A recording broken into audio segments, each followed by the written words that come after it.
Guess who's Blizzac? Salute to everyone in the building, man. How's everyone doing tonight? Please, as is custom, please hit a one, just so I know that the sound is good. Let me quickly check my settings. Should be good. No, it's not good. It's taken up my Bluetooth headset, so hopefully the sound is better now. Should sound a little bit more richer. I see one from King Harry. Salute to you. I appreciate that. The one's coming in. Okay, the sound is good. I appreciate that. Salute to everyone in the building. Okay.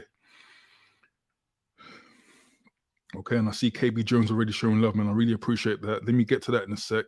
But I just want to, give a prelude to what this stream is about, okay? And, I'm sure you guys know what's been going down with this whole Just Pearly thing situation. So this will essentially be a live stream speaking on that. But to be honest with you, I don't have the energy, I don't have the heart, as in, this is not an issue or situation that really, where I'm really mentally invested into. I came through, I wanted to have a new setup, a new dynamic on camera perspective. But then I just look at the point of discussion and I think, what's the point, man? You know what I mean? This is how I feel overall with all this kind of nonsense, to be honest. But, I guess this stream is also to kind of have the Black British viewpoint, right? Because with this situation, a lot of Black Brits have been thrown with it. We're being called teffers, all sorts of teffers and bootlickers by other people. So we naturally have to speak on it, right? But shout out to KB Jones, who's in the building, who just sent a super chat. KB Jones is another UK content creator. He first made a stream about this where a lot of us gave our thoughts and opinions on. So check out his channel. Also shout out to Wim, aka White Maz. I remember he made a video on this as well. So check out their channels. But basically, so tonight, I just want to use this live stream for me anyway, because I've already made a video on it as a final resting place for this quote unquote outrage. Okay. And with that being said, man, let me just shout out to KB Jones with the 199 super sticker, man. I really appreciate that, bro. Showing love right at the very beginning. So if you want to support the channel, all you have to do for me is just like the stream, comment your thoughts in the chat box or below in the comment section. And if you are so inclined, if you are able to do so, I appreciate super chats, super stickers, etc. Because that just shows appreciation for my time, I guess, right? So salute to everyone who wants to show support. Salute to KB Jones in the building. I really appreciate that. But as always, this is going to be a call-in show. And with this show in particularly, I'm not going to lay before you too long. I don't have any figures to show you. It's just talking about this issue, okay? So the link is already pinned to the chat. If anyone basically wants to air their views on... And as I just said that, someone just came up in the back with a very funny name, which I'm looking forward to showcase. But this is just really for Black Brits to once again be able to discuss this issue, okay? So, that's what this is going to be. What's new, man? What's new? What's been going on? How's everyone doing in the building? This sigh is basically how I feel about talking about this, to be honest with you, man. AO in the building says, where's your message, man? I saw it. He says, I can't keep away from it. That's really not true. He says you can't stay away. That's not true, man. I prefer live stream like the last one where we're talking about Black British men's experience on Tinder and dating apps. That's more meaningful, right? I know it's a joke, bro. I know. So I actually just got a new MacBook today, man. And this was, in line with giving a new presentation as well. New M2 chip. It's got this nice little gold color. 22 model. So yeah, I've been kind of busy trying to migrate a few things. So I was about to kind of call this off, but I just had to, come through.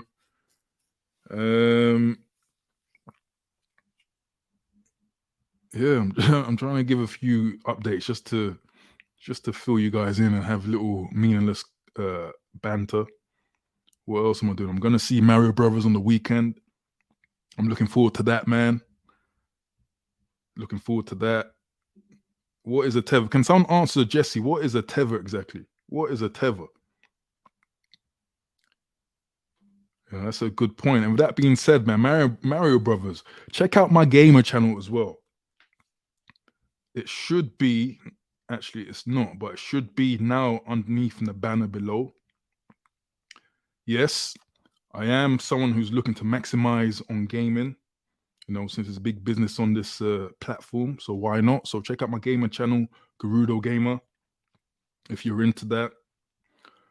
And it's funny, speaking about gaming, I'm actually learning Unity and Unreal Engine to actually create some games, and that's the type of stuff that I want to be talking about.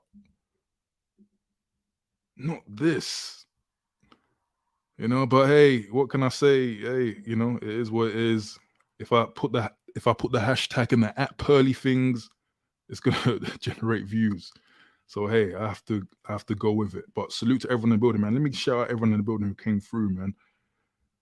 First one in was someone called Dan Dan. Is it Black British or Blacks in the USA? I think we Blacks in England just get on with it.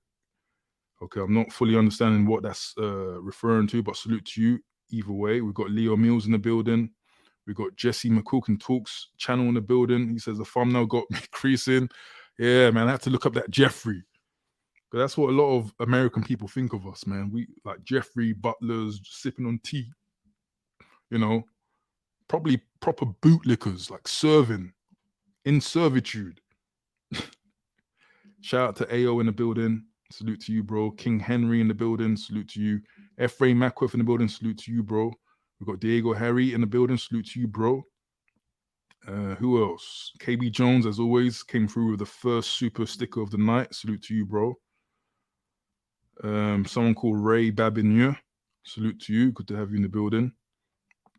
Kings and Queens in the building. Salute to you. Another content creator too. We've got Jesse in the building. Salute to you. Jesus, you're going in. He says Yankees are not known for their knowledge.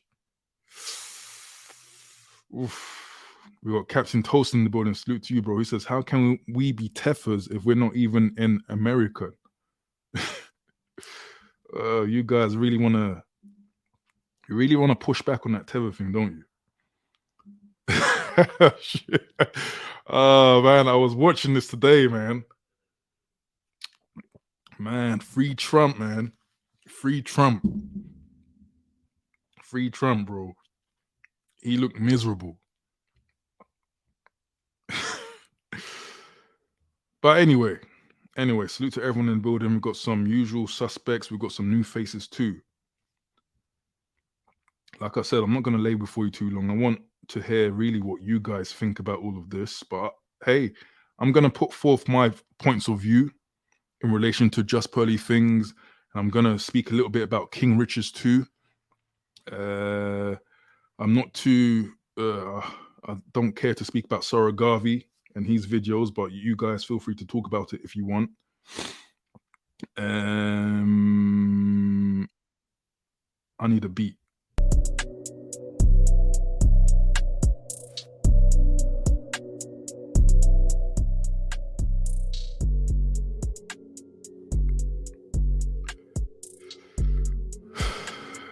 But okay, I didn't want to speak about this topic.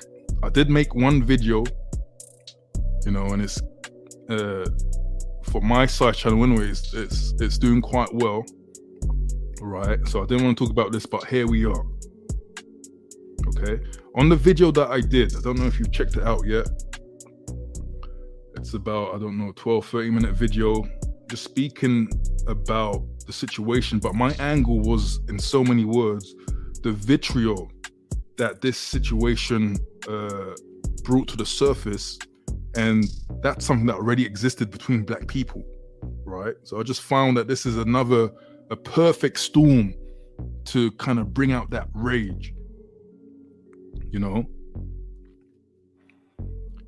And I say that because I realized, man, my time on YouTube alone, so many bridges, so Freedman's Journal in the building. Sorry, guys, I know I'm cutting. I know I'm just looking at the chat too much, but salute to Freedman. He says, what are badgers?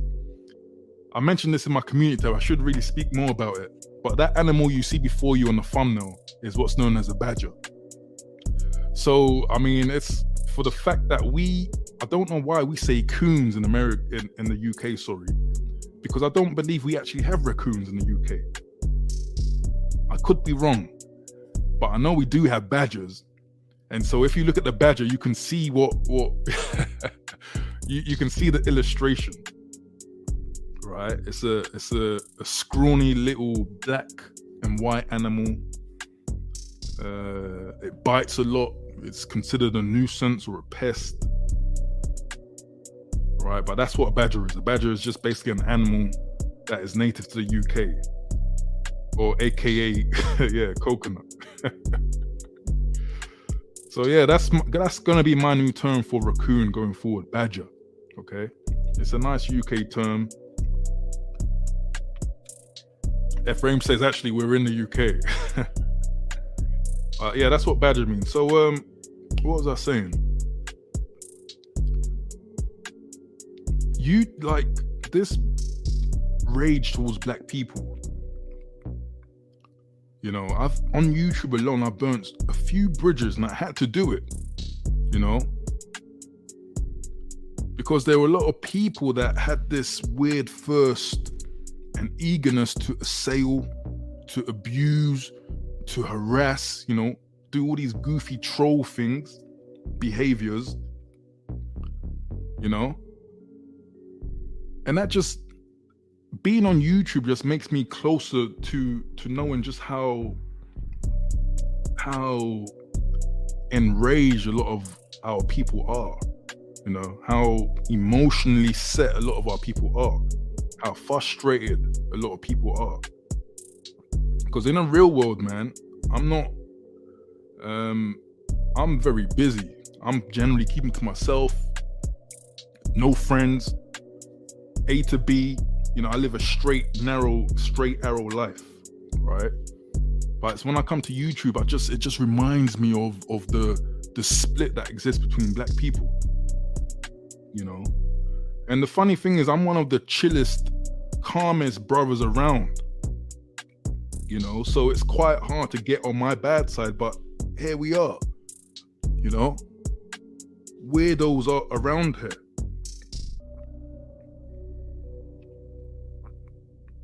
You know, and I say that to say this issue brought out a stark divide between black people, and it's not surprising, right? And for me, the difference of opinion isn't the problem. It's just the abuse, the level of abuse and rage hurled towards other black people, right? So what one white woman says, or I don't even know what she, like, if she even said it, you know, we're going to go into that. What one white woman does causes great conflict between black people. And that's disappointing. Yeah, this is like the wild, wild west out here. You know, so again, these are just my thoughts, man. I don't really have things super organized. You know, I'm gonna jet through what I think. Got a few bullet points. I'm gonna open up the lines. Link to the show is pinned at the top if you want to join in, if you want to have your say, particularly as a British brother, but also as an FBA as well. Whatever you think of us over here about so-called self-hatred, feel free to let it out tonight. Okay, so talking about rage and animosity and assailing, This was done to a fellow British content creator, King Richards, right? I believe he's still probably being assailed in this way, right? For his alignment with Just Pearly Things. You know, he's, under the kind of label or banner, it is what it is. And to be fair, a lot of people, months past when they realize Just Pearly Things have come to the UK and have, utilized a lot of black talent in that way. Yeah, a lot of people said it didn't look quite right, right? Got an American in the middle of British people leading a show about, homegrown issues. Although, of course, these issues, what they talk about, modern women and relationships, all of that, yeah, it could be a global issue, right? But still, they're in the middle of British people, particularly British black people. So yeah, a lot of people pointed out that the optics wasn't good. It looks like we just didn't have the ability to set this up ourselves. And that's gonna form one of my final points, because that is true. So someone like a King Richards who has talent, let's keep it real. King Richards has talent.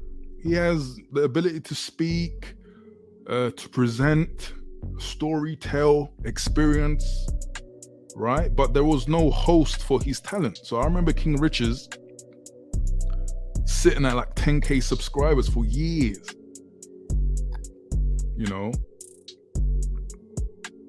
And I don't say that because I know some of you thinking, oh, you're just defending King Richards because I don't know. I think some of you know we're born in the same hospital. We come from the same region of London. But that's not the reason. This is just the truth. Like that brother grinded. So when I saw him with the opportunity to join something bigger that can elevate his stuff bigger, and I see him growing, I think that's good. Right? But again, going back to that whole beef and the split within black people, King Richards, I know, is someone that a lot of you guys out there don't like. Right? And it's a theme. I realize that a lot of black people, men and women, don't like to see or hear outspoken black men. It's almost offensive, right?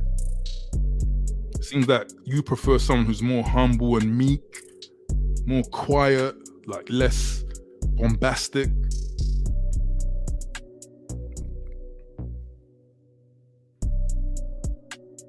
Right? Some of you actually think that's me. Some of you think I'm the humble, meek type of guy. So you get a massive shock when I end up not co-signing to victim narratives or self-defeatist mindsets. This is a theme. This is something that happens. A lot of black people don't like to see outspoken black people. Right? And that deserves its own live stream. So, as far as King Richards is concerned, like, I'm happy for his growth. I think he had to do what he had to do to, he was very passionate about YouTube. He's been here for many years. Like I said, it's been like staggered at the same mark.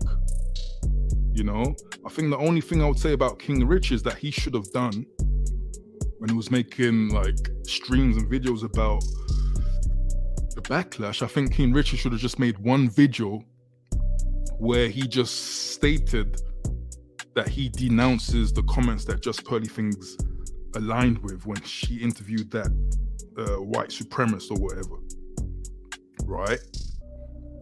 And he should have made that video and left it at that. Just one video. I'm not saying burn bridges and cut ties, but just make a video, leave it out there. You don't agree with what Just Pearly Things is saying, and just leave it. But I think what King Richards did is more like in the same stream or in the same video, yeah, I don't agree with what she said, but for for example, he used examples that there are other people that interview racists. You know, I think he should have separated those two messages, just so it's more clearer, right? But at the end of the day, even if he did that, I don't think that will ease the tension, because people were already willing to to come out with the pitchforks, right? So I just want to talk about what Just Pearly Things said, yeah. And please tell me in the chat, what was the main issue? If you have issue with Just Pearly Things, what is it that she did or said in that interview that you have an issue with? If you can just write in the chat, or a brief, just one or two words. If you are at odds with Just Pearly Things, why was it? Why is this the case? I just want to kind of know what you generally feel or think. And to the people in the back, I'm going to bring you up in a sec, okay? I just want to kind of get through my points as I have it here, and then just and then we can open it up, all right? I won't be here too long. Diva in the building says the My Africans comment was the least of the offenses, in my opinion. Okay, the least of the offenses. Yeah, I mean, I just imagined that she was saying, like my people, the people who work for me. I don't see anything wrong with that, and I don't think I think some Black Americans were pressurizing Black Africans, like British Africans, to feel a certain way about that. My Africans. But it's like one of those, play on words, like I always say, my American brothers.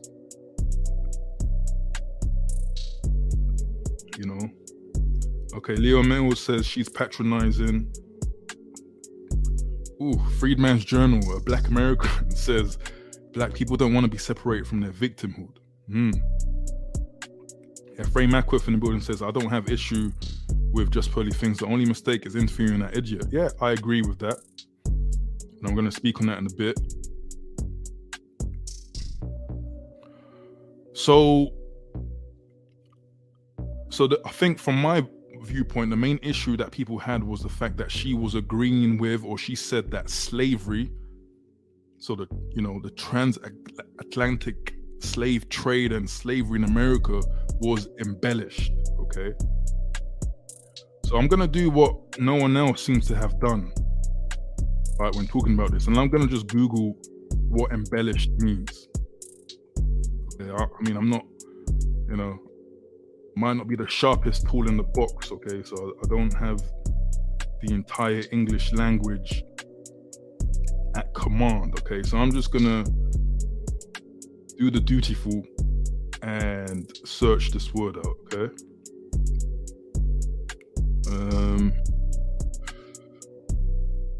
Okay, this is a new Mac, so I can't really share things, so there's no need to share. Let me just read it out for you. Embellished.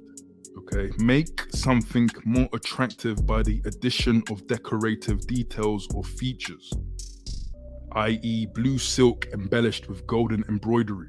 So basically what that statement is trying to say is that people who talk about slavery, from a historical viewpoint, glamorize it or basically make it worse than what it might have actually been. Right? So that's what Just Pearly Things thinks. Okay? Freedman's Journal says it here, to add ornamental or fictitious details to it. Okay? So she's basically saying that people have made it seem worse than what it was. Right? Made it more gory. All these slave films that come out, Django, 12 Years a Slave,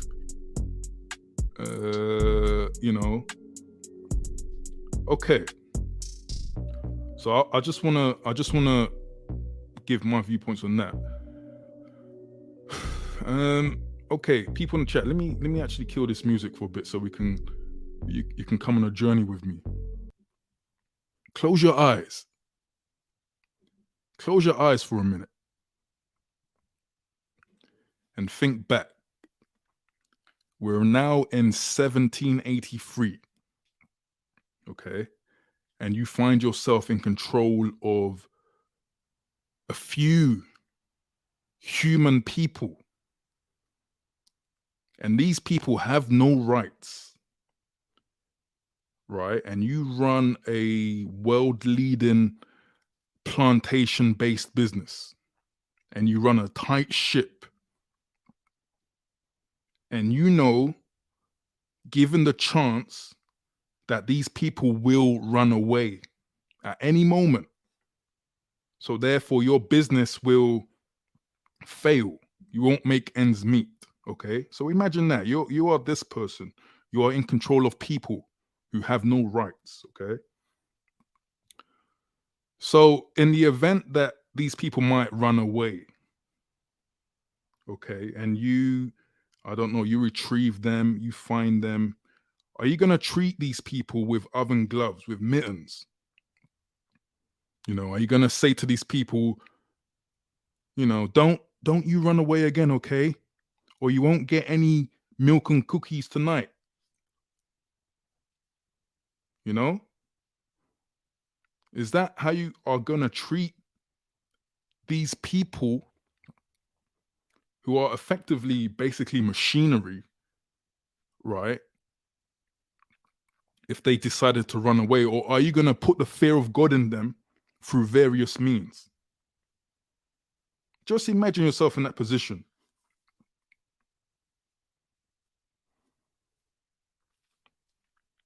Like, I often wonder, and it's probably bad to think about, but I often wonder, man, and you guys should think about it too. This is why I want you guys to come on a journey with me. You guys should think about it too. Imagine you owned, let's just keep it 100. Imagine you owned not one, not two, not three, but 10 big bootied, uh, silky skinned, athletic looking, proud uh, African people.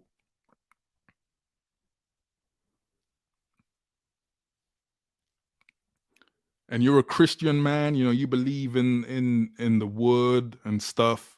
You have your wife there and you're trying to do good. You know, you're trying to, you know, live a noble life with morality and all of that. But then down there in the shed, damn near half naked, you got these voluptuous, uh, exotic women like bending over, arching. Like, what do you think is gonna happen? Or what are you guys gonna actually be doing? And these people have no rights. You know, these people are not seen as fully human. So you can do whatever you want. You can have your way with them. What do you think is gonna happen? And I'm just keeping it real. Like, most of you, most of you will be up in there. You know, and I'm being long-winded, but my point is knowing human nature, like it is more than likely that what we see in the films and what we read about is not real enough, you know. And I don't have to be a black American to think like that. So basically what I'm saying is that the idea that slavery is embellished is a foolish talking point. It's stupid.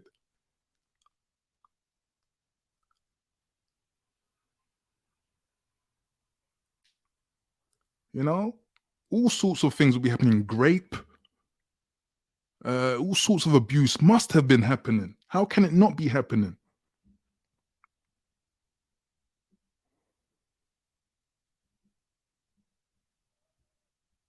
You know, so yeah, I can't understand how someone could say that, but I know why she would say that.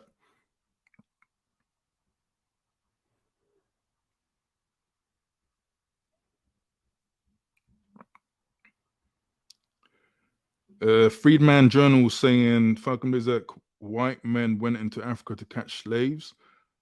Uh, I guess you're speaking about the fact that it was black people who sold black people into slavery.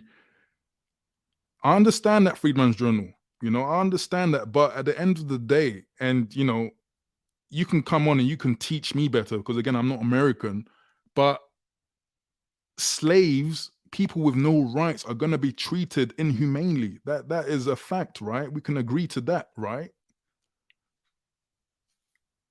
You know, you're not going to be treated like Bob down the road with a hand. You're going to be abused.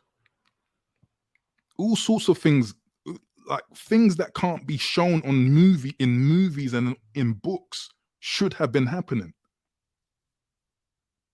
I mean, and especially a few centuries ago, people were a bit more unrelenting. But again, these are just my viewpoints. I could be ignorant, and look, if an American feels differently, I'll be happy to hear that. But yeah, it can't be embellished, right? Maybe if you said, "Oh, black people are using past unfortunate situations, as a trope, to seek victimhood in the present day." Okay, that I can understand. But for the slaves themselves, of course, they were abused. You know, yeah. I mean, many Africans, many Africans were brought over to Europe into human zoos. Many of those pygmies from Congo. What was that woman's name? Bartman, was it, with the big behind? I'm not trying to.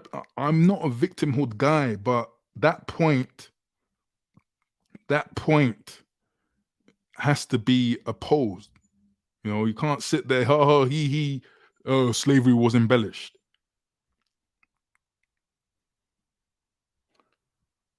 You know. Okay, someone told me Sarah Bartman. So I think we can all agree, yeah, it was a disgraceful error in human history. You know. But the reason why I feel like just Pearly Things can say that is because she got too comfortable. And this is kind of a common theme, you know? People from outside the community can come in, feel comfortable. We were talking about it earlier today in Self Refinement City. Check out the Discord link below in the description. The way black people just embrace non-black people just for small things, like saying one line of an African language, or doing one little two-step on the dance floor, and you're all there clapping with seals, clapping like seals, mesmerized by that.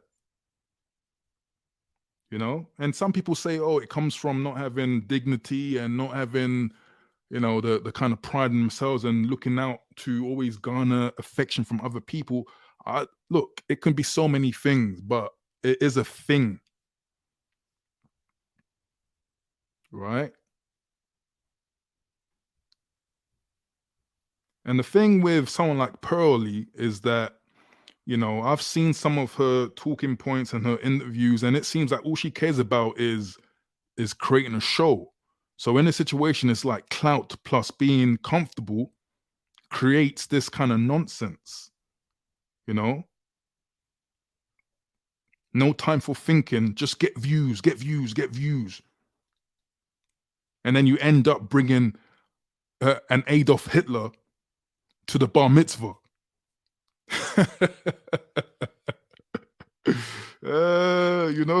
Like that this is the thing with the YouTube stuff. It's all fun and games until you start like doing stupid stuff, saying stupid things, you're getting too comfortable. And again, a lot of black British content creators already spoke about the optics that this doesn't look good. You know, this woman is keying, talking about stuff that, with her background, I'm sure she can easily override. But a lot of the stuff she's talking about family and stuff like that, for a lot of people in the black communities, this is, this is far deeper, in my opinion.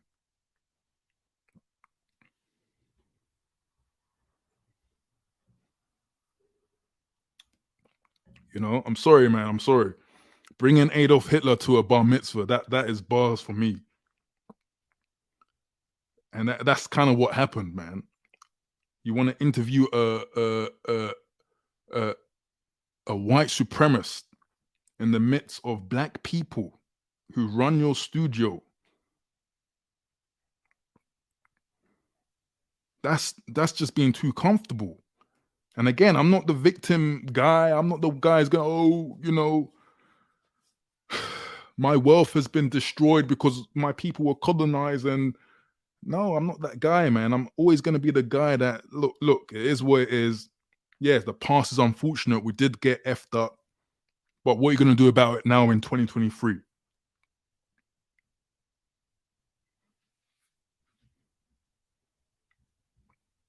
You know?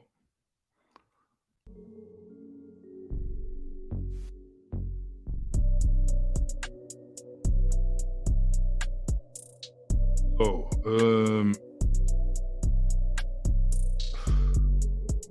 and that's my general viewpoint, to be honest with you. That's my general viewpoint. Slavery can't be embellished. Slavery must have been, even without being there, it must have been messed up. And of course, that's going to frustrate people. You're going to be keying with a white supremacist saying nonsense like that. Hey, yes, what do you expect? My only thing is the way it's turned into black people versus black people.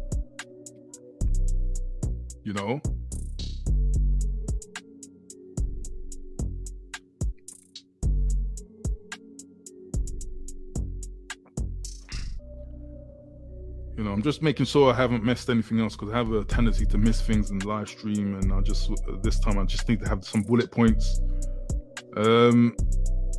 And yeah, hey, my final thought, as far as I can see, with all the unfortunate history that we unfortunately share, a lot of it is our own fault. A lot of it is our own fault. And so I lean, again, more so towards leaving the unfortunate history in the past and not, wearing your heart on your sleeves for these type of things, because it can't be changed.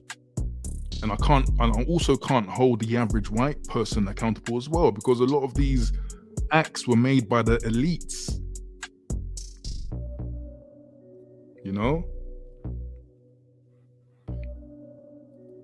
It's our fault when we were trading slaves over in Africa that we didn't see the value of black labor. It's our fault for allowing small nations from cold regions to sail down, for weeks, encroach, dominate, and then group us into countries that don't make sense. You know what I mean? Our global image is tarnished, man. I always talk about people like Mansa Musa, who people claim him to be the richest human being that has ever lived. And what is he most known for? What is Mansa Musa most known for? Potentially the richest human being that's ever left. What is he most known for?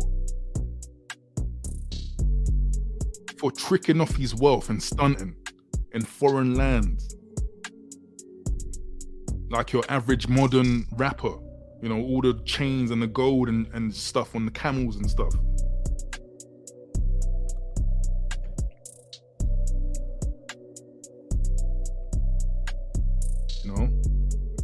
Rather than using the wealth of the land to strengthen, better protect his country. No, just trick it off. And as far as I know, that wealth that he had, when it went down to his children, it was lost in like 2-3 generations. Yeah, he's known for flexing in Egypt. So yeah, our collective image is tarnished, and a lot of it is our own doing, our own fault. And when it comes to history, a lot of it we can, rather than be hurt about, we can learn from, move forward.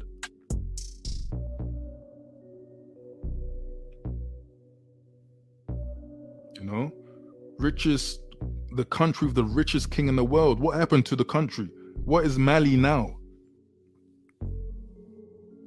Mali then got conquered by Moroccans who, no offense, but Morocco is nothing but desert. That's just how suspect the richest king was and his kingdom.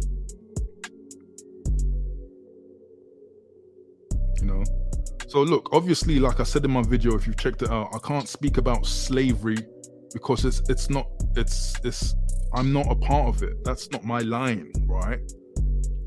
So, I know a number of people are in the chat room, and people need to just get over it. Okay, if you're Black American, you can speak to that, or even if you're Caribbean, you can speak to that. But I can't really say how people should feel about that, because personally, just like I kind of hinted to in my ancestry.com video, like if I knew that there was slavery in my family history, man, I would feel a certain way, to be honest with you. It would be hard to deal with, right? A lot of my personal pride comes from knowing my lineage. I get pride when it's proven that I'm almost 100% of Nigerian stock, because it makes me feel like a how can I say it? Like a progenitor. Is that the word? Like an originator. Like I carry a code that is original. And I'm not talking about. I'm not on some pro-black or black power stuff. It's just about. Just knowing where your people come from, knowing where you've been, So yeah, I can't dictate how people should feel about slavery, which is, the biggest shame in the whole of human history, right? So I respect that it's a touchy issue. I just wish that what a white woman does or says didn't culminate into calling other Black people teffers, bootlickers, and all sorts of coons, right? And I think for me, that just highlighted the divide on a spiritual level within Black communities, right? Some people are more high-strung about these events. Other people, kind of like myself, are more progressive-leaning, right? Again, I don't like the colonialism that took place in Africa is pretty much why I'm in this country. That's pretty much the path, right? But it is what it is. So therefore, I make live streams, videos about the Black British experience and what we can do to go forward. What we can do, what are our options. Right? But I'm not gonna sit here, the white people, they did this, they did that, and I'm gonna, feel a certain way about past events. That I might not be making sense. I know I'm rambling, but that's just how I feel about this, man. And like I said, I didn't really want to dedicate a live stream to it, but hey, it's on people's minds, and I appreciate that. So, hey, this is what we're gonna do. We've got a few people in the back. So we're gonna bring them on. If anyone wants to hit the link and say your piece about this whole Just Pearly Things issue, we spoke about King Richards as well. But hey, if there's any disrespect, Like, I'm sorry if there's any if there's flagrant disrespect, like I'm not gonna tolerate that. Okay, but with that being said, still, come on and speak your mind. But all I'm asking is that you show some decorum in your thoughts. I don't want to. This is what I'm talking about. The straight up assailing of other black people. That's not what my streams are about. Okay. So let me just bring on people that are in the back. Salute to everyone in the building. 1 second, guys. I'm just gonna do some things in the back. Let me. I don't know. I've got the pro black banner in the back. Okay. Let me put my Falcon in the back. That's good. That's good.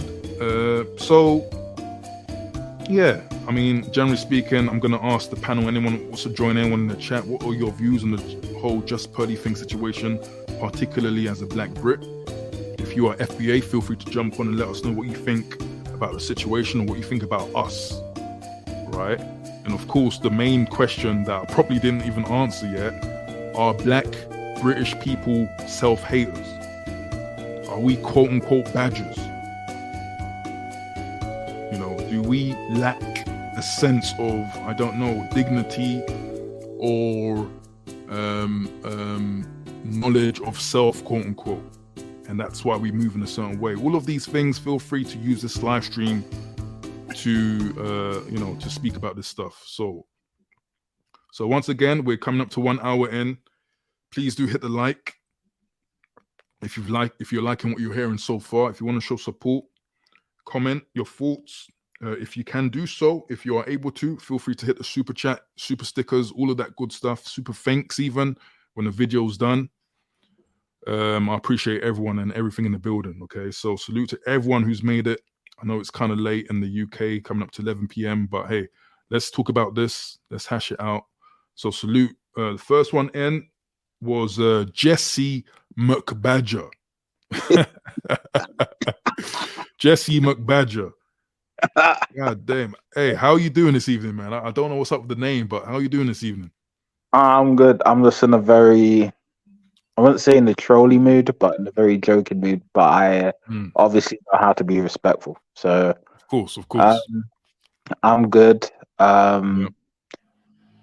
Well, I wouldn't say I'm the best, but I found out that I basically have to build a business now. So I'm on the process of basically building a business now. Because of my autism, found out something quite interesting about jobs. And basically how autistic people are best off actually building a business and getting a job because of how their brains work. So besides, it's all good. The Just Pearly things, but hey, 1 sec about that. I think, when I look at your logos and stuff, I think you have a strong brand, like you have strong potential.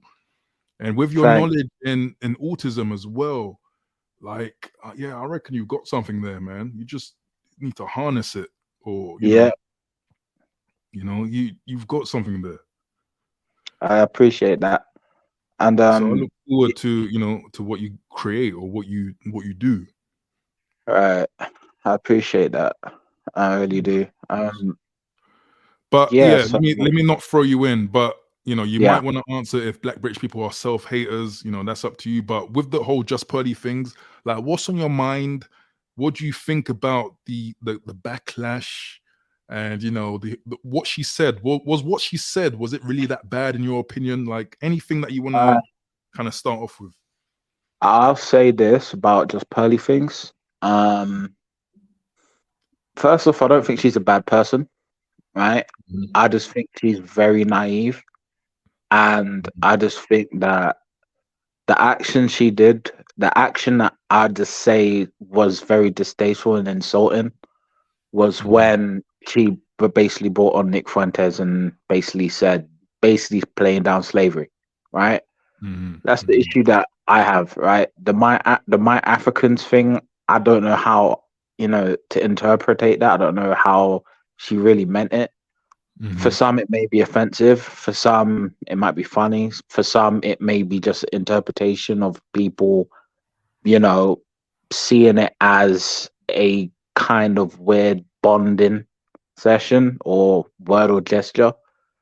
But to be honest with her, because I've noticed a pattern, right, with a lot of these influencers, right? And obviously, I'm an expert in neurodiversity, right? Yeah. Now, I'm not a doctor, right? So I can't really obviously diagnose people, but I suspect some of these big influencers have an ADHD pattern. Um, Mm. I suspect it's in Pearly. I suspect it's Mm. in Tate. And I just figure it's just because the thing with Pearly is, right, is like, for example, because the thing is other ADHD brains can recognize other ADHD brains once they Right. understand they've Yeah. got Yeah. You ADHD. always point this out as well in the Right. Southern City. And when I keep hearing stories about Pearly, she's losing her friends. That's a sign of ADHD where they can't have intimate friendships or relationships, right? What I'm tending to see is a lot of people who subscribe to this red pill who are young tend to have these ADHD brain patterns. For example, Sneeko, he recently, like, if you look at his old videos way back, he admitted he had ADHD, right? Right. And he always talked about how he couldn't hold down a job and that's why he was creative and he did his own thing, right? Mm-hmm. Andrew Tate, I suspect, also has ADHD as well because I actually looked at some of his interviews and he's showing some symptoms of autism and even ADHD, right? So Restless you're leg saying that syndrome, to say, overtalking. these people have like verbal diarrhea. They don't know how to curtail. They don't know how to kind of stand down, and they just go with they Right, just going. right. And the thing is, it's like this is, and I'm not trying. This thing is, I'm not trying to insult them. It's just what I'm seeing. Like, Mm, I just think that maybe just Pearly things can't help, basically can't help herself, right? She does reckless things. She may do chaotic things. She's young, right? She's mhm, got a lot of money, mhm, right? Luckily, she has a family, right?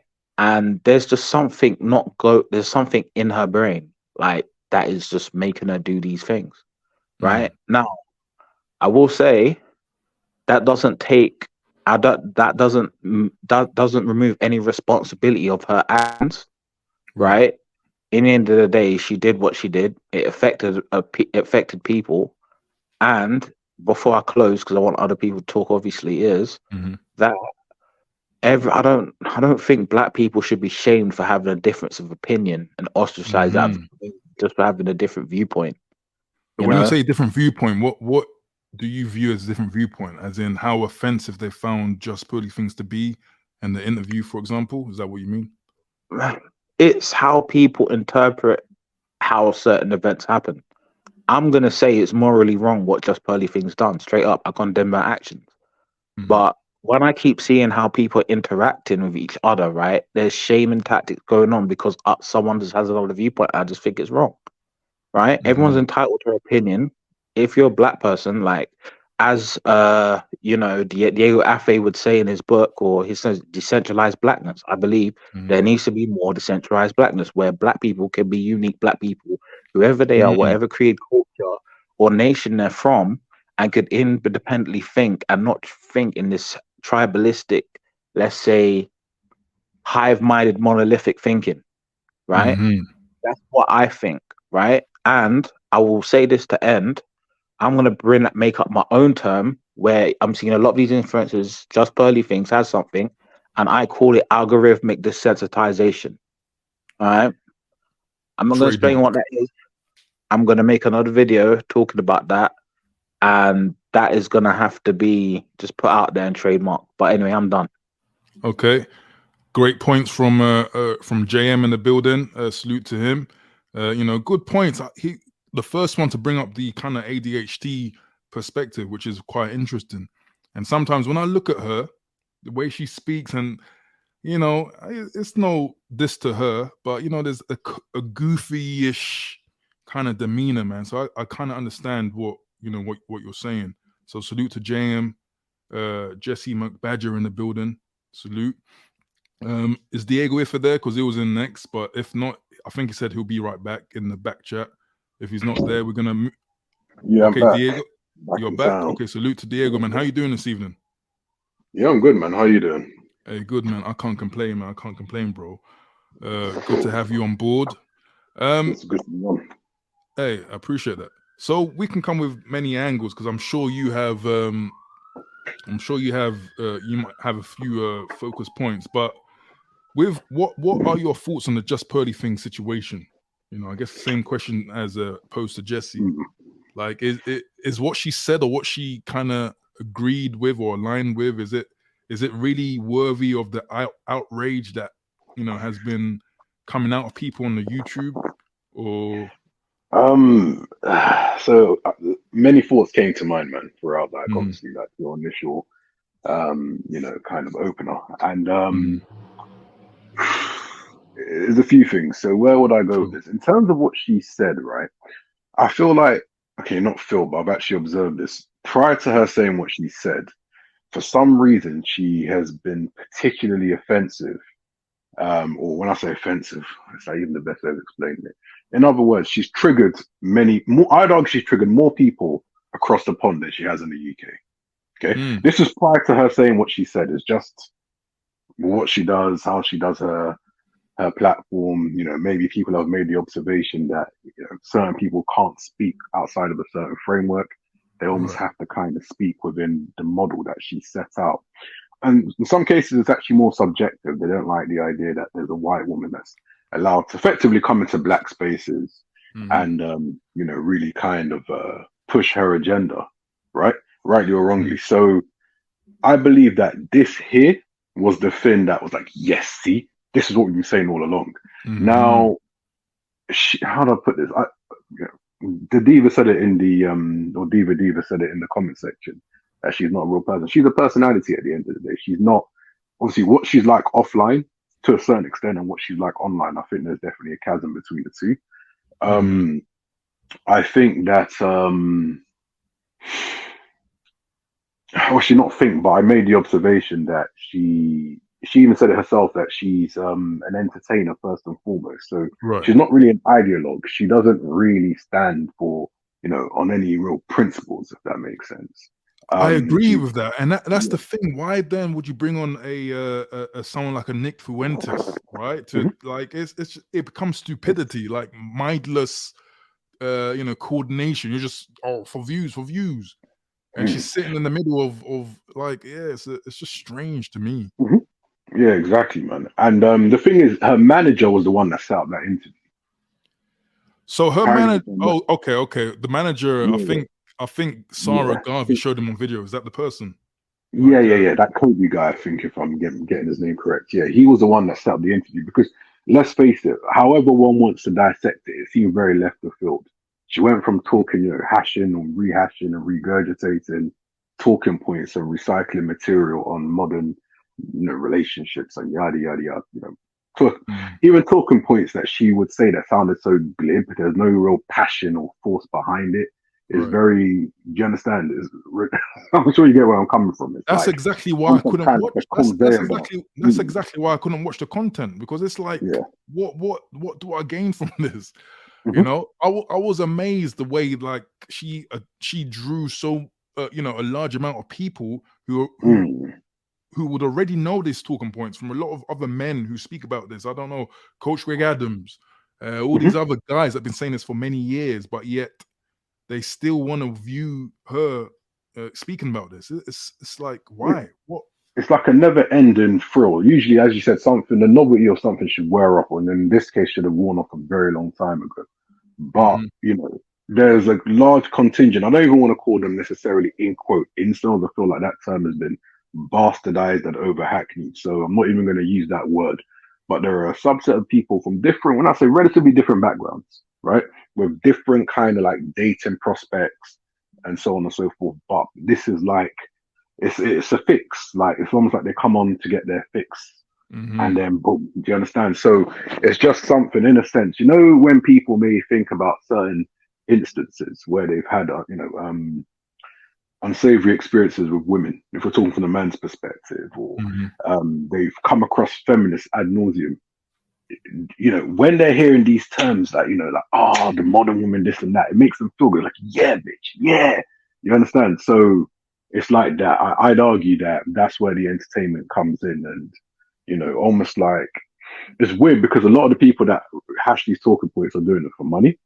But the people that listen to it, I don't know if they connect so much with the actual individual as they do with the talking points. So I don't think her personality is something that's so engaging that she has a certain kind of way of delivering. For example, Kevin Samuels was good at storytelling. You understand? He obviously had a way that he has certain cadence. You get my point, right? There was a certain package. He had image. Yeah. He sold an image to a great extent, right? She ain't selling no image. Yeah. Do you see my point? She's literally she's almost like a kind of in quote vessel of sorts. But this here and this thing that's happened, of course, there's no way that you can ever justify sort of playing down slavery. What she did was she botched. So she read some of what's his name? Thomas Sowell's books, right? Right. And he's written loads. Now, there's one book I have which I think she might have quoted from. In fact, listening to snippets of the interview, I'm pretty sure it is this. It's the book called Black Rednecks and White Liberals. Okay. And so in that book, it's almost like a polemic where Thomas Sowell tries to give alternative narratives to slavery. So it's not that, for example, he arguably softens the idea of slavery itself or the severity, but he points out certain things, just kind of like a quick, like a brief kind of overview, very brief one. He talks about the fact that as slavery was coming to an end, right, there were white owners who wanted to emancipate everybody. But if they did it, there was other white people who would have had their interests impacted. So they would have basically taken their family out, basically run up on them. So they found themselves. So Thomas Sowell underlined this. He spoke about the fact that there were black people who were in quote slave owners, regardless of the fact. So you had some that bought their family members. So in order to keep their families free, they had to basically have them officially as slaves. There's obviously those who actually, real slave drivers in the way that a white man would be, for example, right?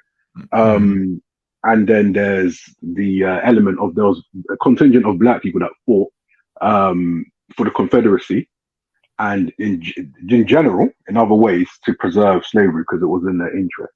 So that doesn't reflect, obviously, that's not all of the black masses, but he pointed these things out almost to give more context to it. So almost kind of expand the discourse, right? The other thing that he identified where he spoke of two things in particular. There's the educational element where obviously a lot of African Americans, like, ancestors had to study and self-teach, for literacy gains in stealth for fear of being beaten or, seriously chastised or brutalized by, the slave drivers, if you will. And how it's gone from that where you had a lot of black schools in the post sort of enslavement era that were churning out some great minds. So now we have a situation where, like in terms of like, as in black Americans that devalue education or look at education or attainment as lame, whereas their ancestors en masse would never have done that. So he points that out. And then there's the last bit, which I'll just say was to do with Alex Haley, where everybody knows there's many books, some that are factual, some that are non-factual, but might mean well, which talk about the rigors of slavery. Ultimately, the main goal, if we're speaking in crude terms, was to extract as much profit as possible. So even though, of course, there were people that were made an example of and so on and so forth, if you just said, okay, F it, I'm just going to go rape up grape, EPA. I'm just going to go and EPA everybody here. I'm going to just slice up limbs and all of that. You're going to lose your money. And a lot of people had they were overly mortgaged, when it comes down to the land, the plantation. So I think what you're trying to make, sorry, go on. We're gonna jump onto the whole slavery embellished talking point, so we can go deeper into that. Yeah. So yeah. But so just to wrap out though, Alex Haley, his story was fictional. The roots is fictional. He studied with somebody in school, so that was from Gambia. I think it was an international student, and through that conversation, he got some of his inspiration. Apparently, there were some plagiarism claims that were made against him when he released it. And even when he was interviewed about it, he was a bit coy as to it, but kind of implied that, it was fictional by and large. However, that was a watershed, because that was the first time in the history of television, because also this happened in like the 1970s, early 1970s, that Black Americans had seen any depiction of Black enslavement on American soil. So that was like a, do you understand? Because that now started getting a talking point.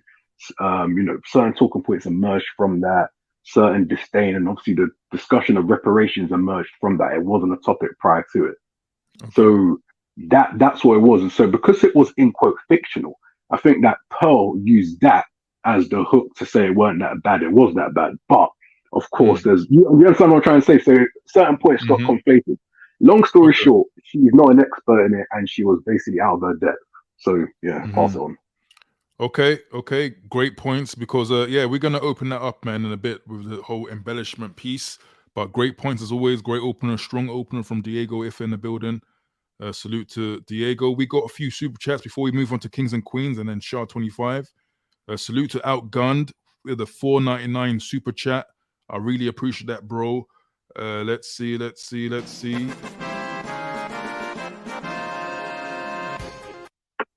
I really appreciate that, man. He says, in my honest opinion, King Richards was an indirect catalyst for Just Pearly Things' dramatic growth on YouTube, which is why she recruited him. That's an interesting point. I mean, I think he does add something to her show and to her team, right? Because again, King Richards is a strong YouTube personality, right? He holds his own, has his own kind of talking points, So yeah, I can see that. But I really appreciate the support to Outgunned. I really appreciate that for $4.99 super chat. Salute to you, bro. And we've also got KB Jones in the building.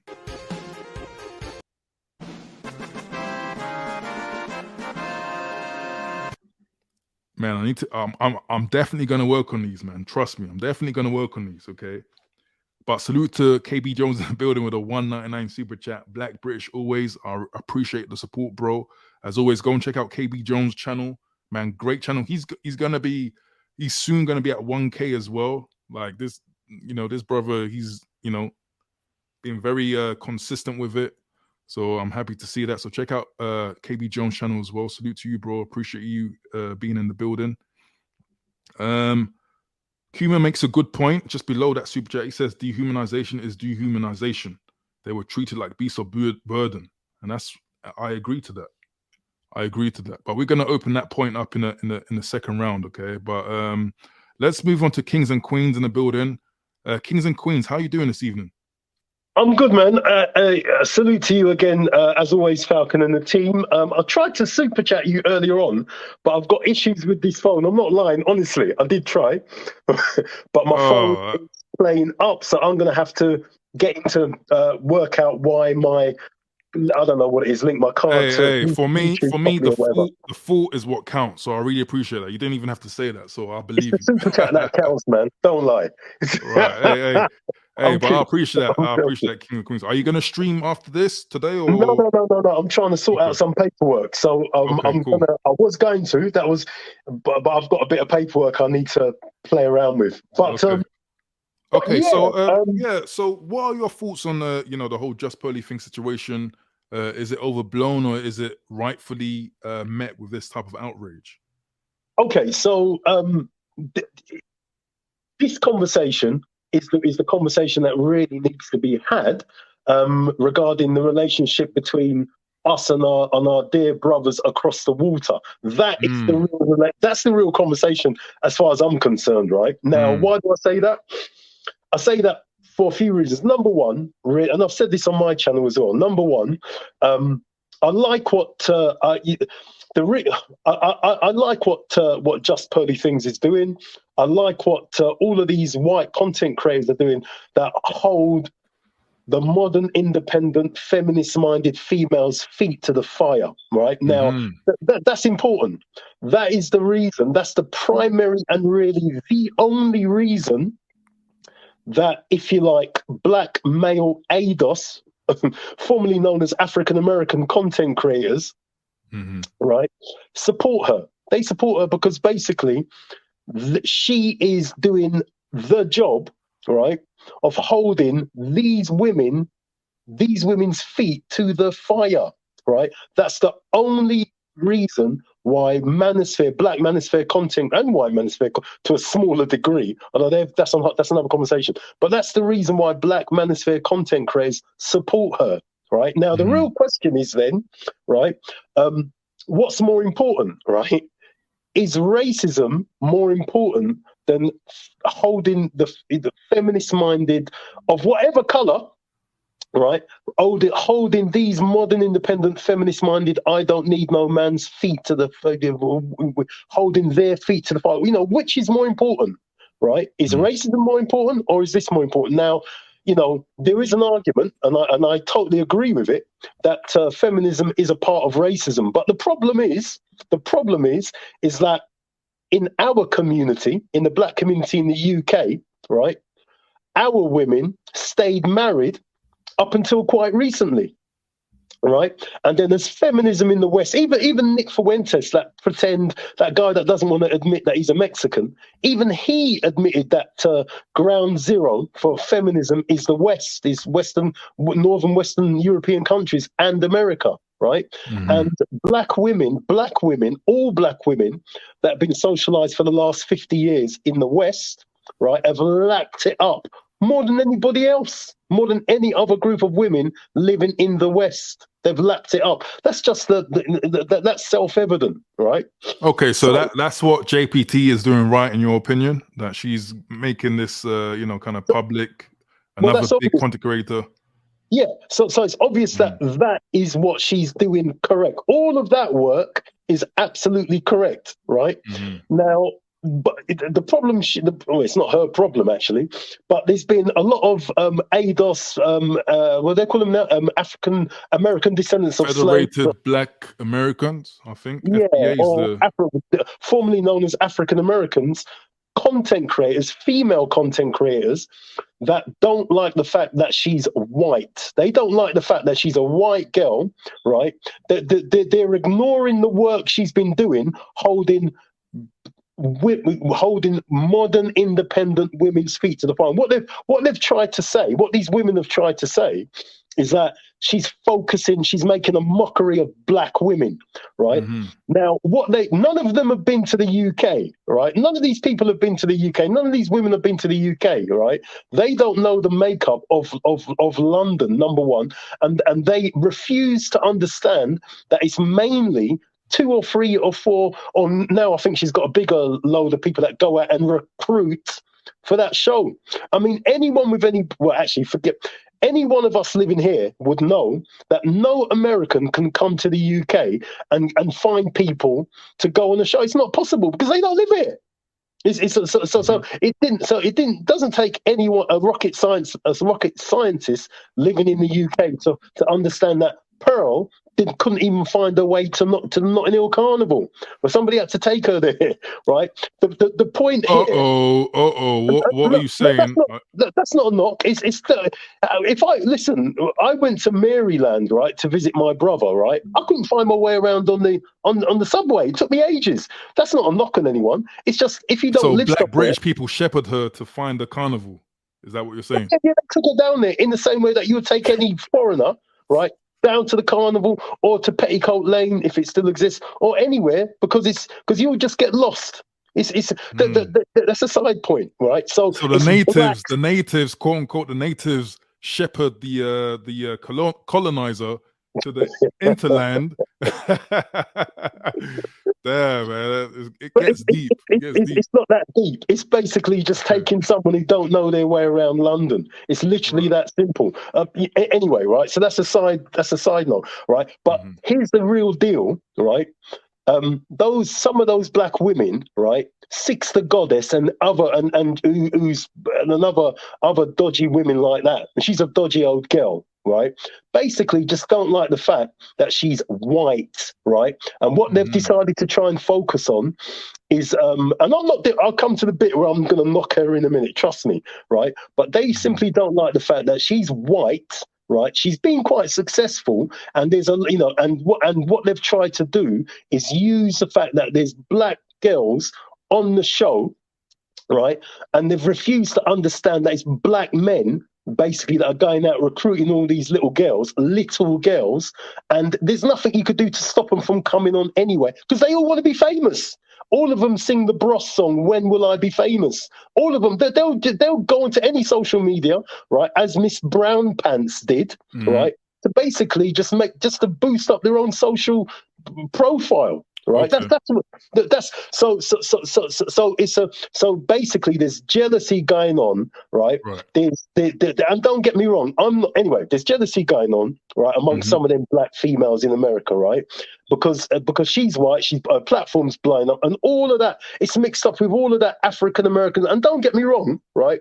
Racism is a full-on thing that's impacted every black person's life, whether or not you were a descendant of slaves or not, because you're born under colonialism or neo-colonialism. White people, now the Chinese, have stripped West Africa of everything.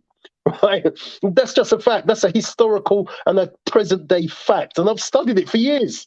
Right, but anyway, I don't want to go down that side road. Right, so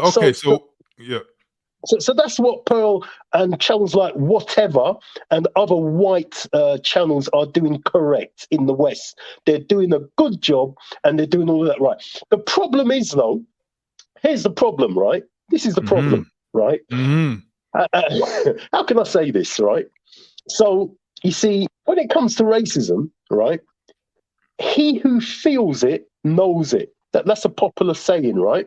In other words, right, if the situations were reversed and you had a load of black people that basically, told a load of white people that you are going to be put in the bottom of a boat. In fact, we don't tell you, we just chain you up, sling you in the bottom of a boat and take you across the Atlantic. Some of you lot we just chuck overboard because it's better for insurance purposes, right?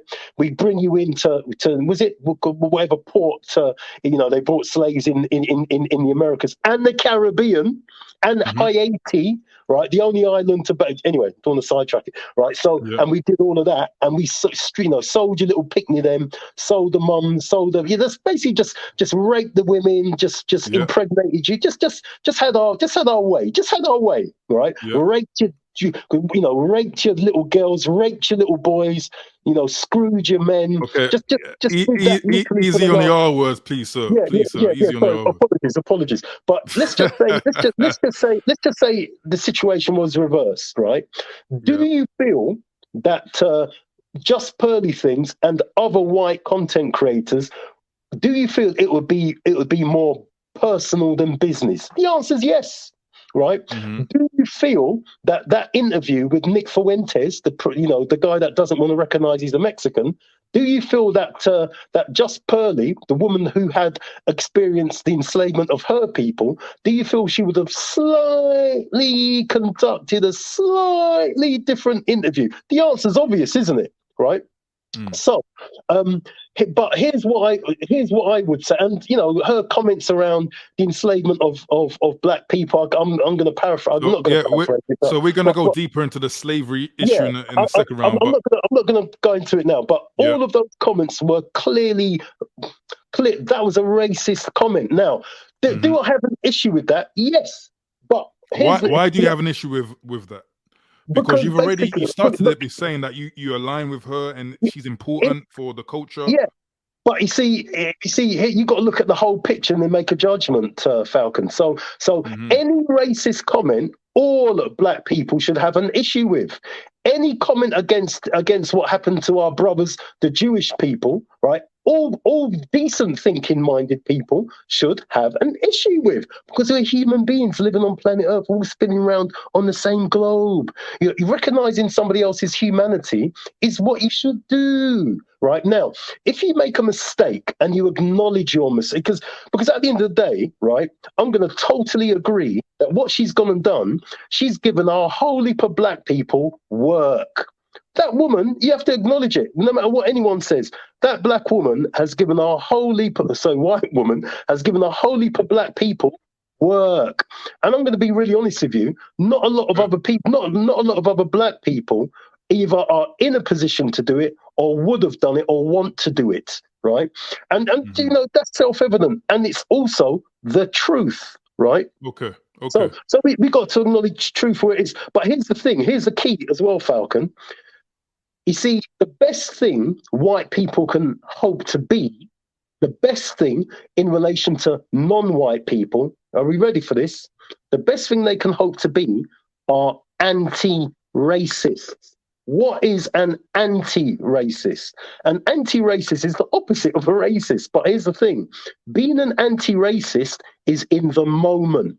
It's in what you do. It's specifically in the things that you do, recognizing, as the McPherson report done and as the Scarman report done, that in the UK, right, exists a system of racism. They call it, white people in England called it an institutionally racist state arms when they talk about the police. But white people benefit from that, right? Okay. Kings and Queens. We're gonna go deeper into the whole racism, slavery issue. But just to put a bow under it as an opener, what did Purdy do wrong, in your opinion? So basically, listen. If you're gonna basically speak about the enslavement of African heritage peoples as if it's not a lot, as if it's just we could just it was bad, it was bad, but come on,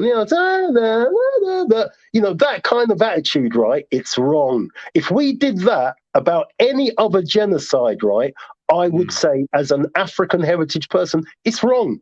You've got to you don't underplay it. Don't underplay. And it's wrong. It's wrong. And she apologized for it, and and she should have done. Okay, Kings and Queens, strong opener there. Okay, a lot of that we're gonna kind of go into in the second round here, but appreciate that from Kings and Queens. She's apologized for it, but it's wrong, right? Okay. Last but not least, with the opener, before we make it more of a conversation, we got Shah 25 in the building. Oh, hey guys. Shah 25, how you doing this evening? Oh, I'm doing wonderful. Tonight, I just want to say couple things, Okay, sure. So the first main question is Joss Pearly things wrong, or is she all right? She didn't do anything bad. In my opinion, she did nothing wrong. All she did. Okay, why is that? Why did she do nothing wrong? Because she tried to educate people about what slavery was and how bad it was and stuff. And most of the black audience didn't like how it was formed because a lot of the way Just Pearly things said it was not the way they expected things. And on another note, I find her to be a culture vulture, just like DJ Vlad and Adam 22. Okay. And Falcon, I have a question. I've seen in your community tab you said you signed no, bro. No. This is just purely your opener, and then we can kind of make it conversational next round. Okay. So this is just want your initial thoughts, just so you don't miss out on it. To just say what you think about Just Pearly things and the situation. So you're saying you think she did nothing wrong because she educated the masses. Yeah. So do you think she did anything wrong by bringing on a known white supremacist to her panel, a panel formed by a lot of black British people? Let me just say this. I talked to Jared Taylor yesterday. If you search him up, he's a white supremacist. Yesterday, I'm not lying, I called Jared Taylor and we had a discussion, and I told him that I'm a big supporter of him and his movement, and things, and I actually didn't find him to be a white supremacist. That's how I see it, with her bringing on that Nick Fuentes, So you agree with people like Nick Fuentes? Is that what you're saying? Yeah, everyone should have their voice in part of decision. No one should. No. What I'm asking is not whether they are they should be able to voice their opinion, but do you agree with his talking points? No, I believe his key talking points is that like a typical white supremacist, that black people, for example, lower IQ, lower importance on a global standard. So, do you believe in that in those talking points? No, But let me just say this: IQ doesn't measure up to what a person is actually capable of doing in real life. IQ is just the thing that is used to measure a person of how well they perform on a paper at school, or how well they possess, on a test or something. That doesn't determine what a person can accomplish with, money, success, and Sure, sure, but I guess the general kind of talking point is that black person, other people of color, not as important as a white person. That is basically what white supremacy is, right? Do you agree with that? Is that what you're saying when you speak to these people? Do you agree with that? No, yesterday, let me just say this. Yesterday, when I was talking to Jared Taylor on the telephone, on my telephone number, we exchanged numbers. He actually told me that, it's quite the opposite. He told me that white people are now deemed for being, racist, and it's always a white man's fault for other people's shortcomings. And, and he even says himself. And yesterday, he also said that, he didn't like how Donald Trump got indicted. Okay, okay. Yeah. Okay, fair enough. That those are your views, so I appreciate that. I also appreciate the audio quality is much better. So Yeah. salute to Shard25. Okay. So now we're gonna go into the quote unquote second round where it's a bit more conversational. Again, anyone in the chat, the link to the panel is pinned to the top. So if you want to jump on, you've got your points of view, feel free to come on. But I wanna go back to this talking point. It was raised a few times in the opener, right? So a few people suggested that, hey, if anyone has a certain view that is kind of racist, you should feel a certain way about it. You should be against it. So I want to ask the panel, like, is that, should we all feel outraged when another black person feels outraged, if that makes sense? Meaning, is it absolutely should you absolutely feel a certain way when someone makes a remark about slavery? Like is this not quote unquote group think? Or is there a right for black people to feel have an individual thought point of view with regards to these issues? The Badger Sure, go for it, Jesse. interject. Sure. Can you hear me? Yeah, we can hear you. Can you hear me? All right, because I know. Yeah, okay. Cool. Because I saw Diego Afri was going to say something. So if you want to say something, you can go first if you want. No, go for it, bro. Go for it. All right. So what Badger is thinking, right, is that really, in my opinion, people should feel how they want to feel, innit? Mm-hmm. That mean, like in the end of the day, you're a human being, right? So feelings are based on the individual, right? Mm-hmm. If you want to feel outraged about something, feel outraged about something. That's your life. That's your viewpoint. That's your experiences with whatever you've basically lived, right? That's why, like, whenever someone gives me, let's say, a difference of opinion, I don't really get upset about it. But a lot of other people, like I've noticed with some blacks, not all, is whenever I have a difference of opinion, there's either subtle shaming tactics or let's just say there's some sort of hostility, right? Mm-hmm. Now, again, I said people could feel how they want to feel, right? And again, using the term by Diego Afe again to centralize blackness, right? People should just feel how they want to feel based off whatever situation, whatever experiences they had in life. There isn't really any set way to feel a certain way. Now, if I was to say to you, oh, hey, this is morally wrong and based off morality, and I said to you, oh, hey, look, you have a slave, right? And, you said comments that are bringing down a group of people morally, then I will feel some sort of way about it, right? Mm-hmm. Especially with black. So it's just wrong, like point blank period, right? If you're saying things that are racist, you are saying things that are, let's say, disrespectful to a group of people, regardless if it's black, Asian, candy stripe, whatever, right? You're gonna have there's gonna be outrage because those events that has happened, whatever those events are for their cultures, and we know what those events are. I'm not going to say it here. Is sacred to their culture and could be a traumatic experience for some of them, right? For whatever reason, in terms of how they see things, right? So that's really my view on that. Okay. Good points. Anyone else want to jump in on that? Yeah. So just to clarify the question, are you saying, broadly speaking, in the case of any potential outrage, are we talking about specifically in the context of chattel slavery? I think broadly, right? Because again, there's the talking point or the narrative of you should feel a certain way when someone says this about something. So it could be talking about colonialism, right? You should feel that colonialism was 100% bad for African people, right? I'm just trying to address what if other people had a different point of view. Some people, I've met some black people who said like, hey, I mean, the Europeans, they managed to kind of bring us close together. We were in petty city states, for example. We got access to certain technologies, so I don't feel personally I don't feel outraged by those statements because, hey, it's someone else's opinion, it's someone else's worldview. So is that not allowable or permissible?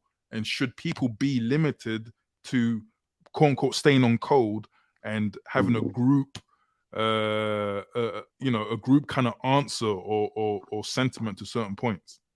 It's an interesting one, to be honest. I'll do my best in answering it. So yeah, because you can look at it in different ways, but the truth is, I think a lot of black people are not honest with themselves. I think that when it comes down to groupthink, I think groupthink is it's a playing out of performative blackness. Do you understand? Now, a lot of people know that it already is decentralized, but they're fearful of just being their authentic selves. So they will they will bandwagon off selective outrage. If someone's being cancelled and they join the chorus, they feel like their blackness is being validated.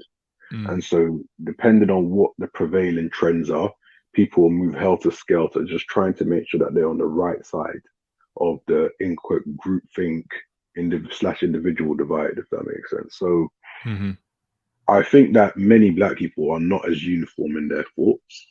I think, if I'm being honest with you, there are black people, before I go on, I must preface this by saying that as long as someone does not support genocide of another set of black people, for example, or has the means to, really portray black people in a negative light, they have let the imagination run wild as to what that might be, then I think that inevitably people should be able to have their opinions. Do you understand? More time, someone has some kind of purpose that they're engaging in their life. If you get outraged by something that someone says, by and large, that anger is going to dissipate and then you're going to get back to what you were doing in your life anyway. So this is why I say that it's performative. And already, you've not got uniform thoughts. For example, if we talk about some of the radical feminist types that believe that, black boys should be terminated in the womb once they've been identified after a few weeks by their gender. Many of those women believe that it's the men of the group that were responsible for the trade and that they're weak, browbeating such and such and such, if that makes sense. So they don't necessarily have outrage. As far as they're concerned, they're living in the here and the now.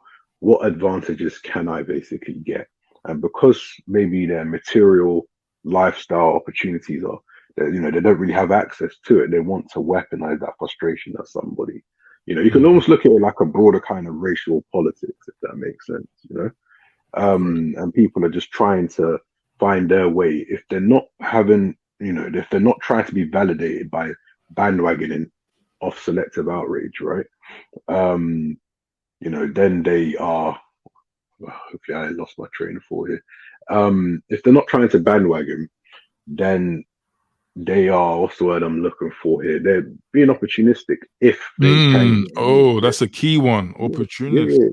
Yeah, if they can get away with it. So outside, like I said, outside of bandwagoning, there'll be opportunities where they'll. You look at different countries. You said it yourself before that spoke about black men or people, black people allowing Europeans to come in.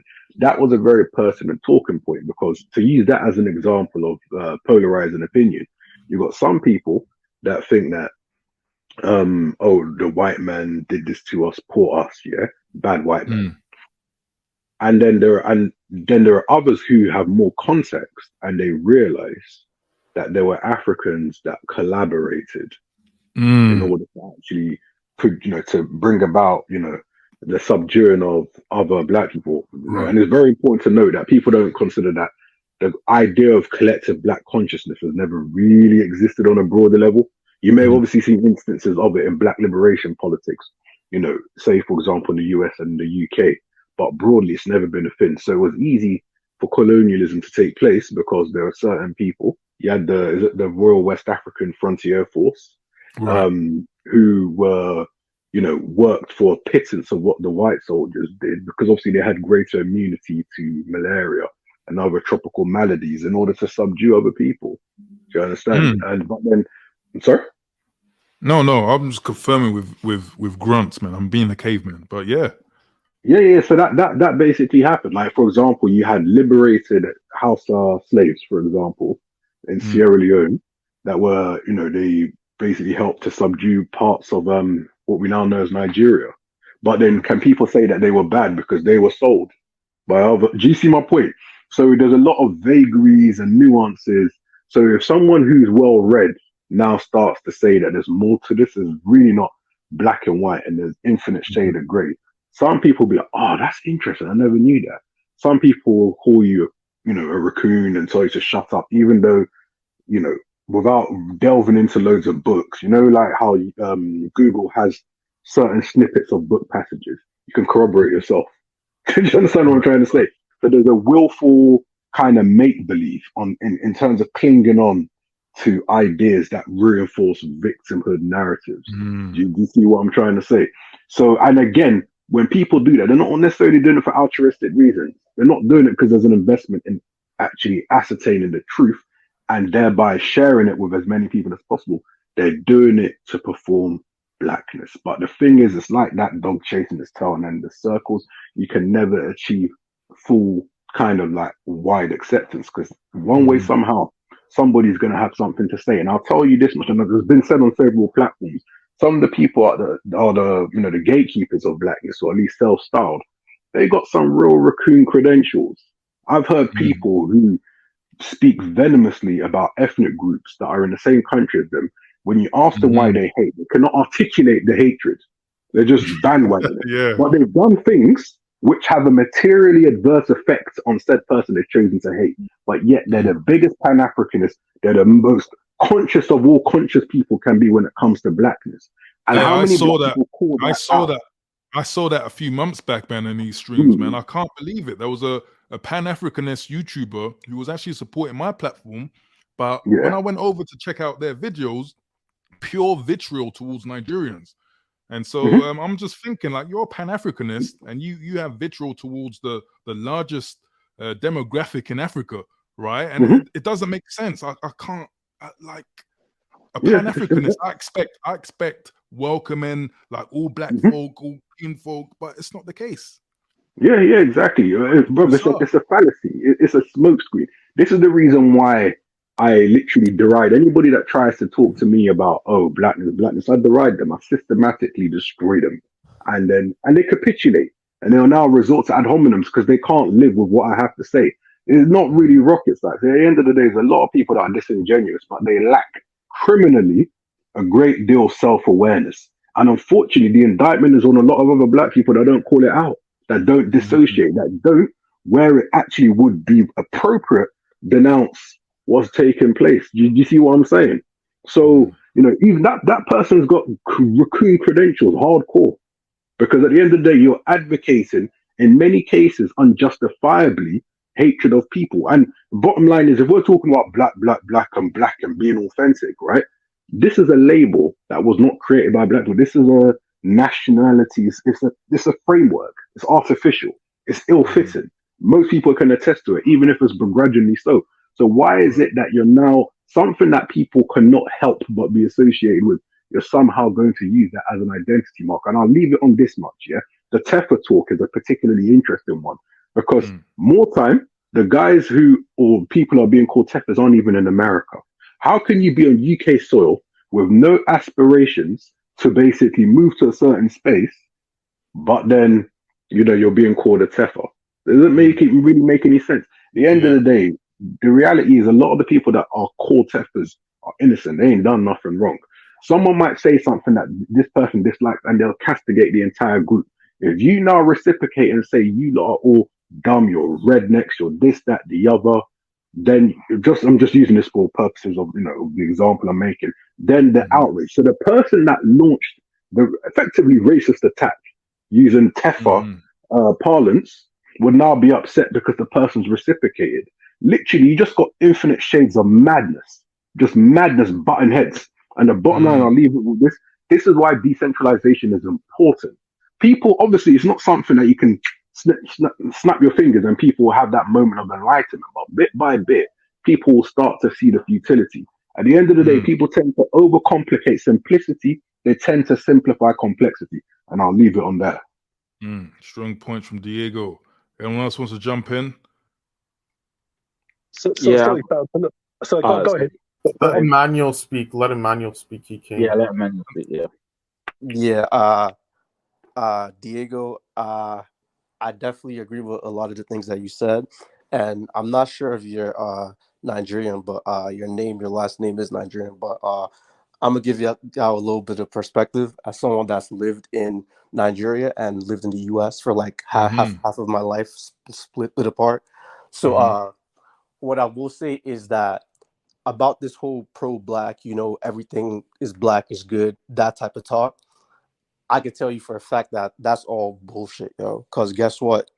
Nigeria, we have like the resources. We're like one of the richest countries, but we don't have electricity that lasts like 24/7. And this is like, I would say about 80% of the country, or like probably like 90% of the country. And like the thing is, it's not even because we don't have the money to fix it. It's because the politicians don't want to fix it.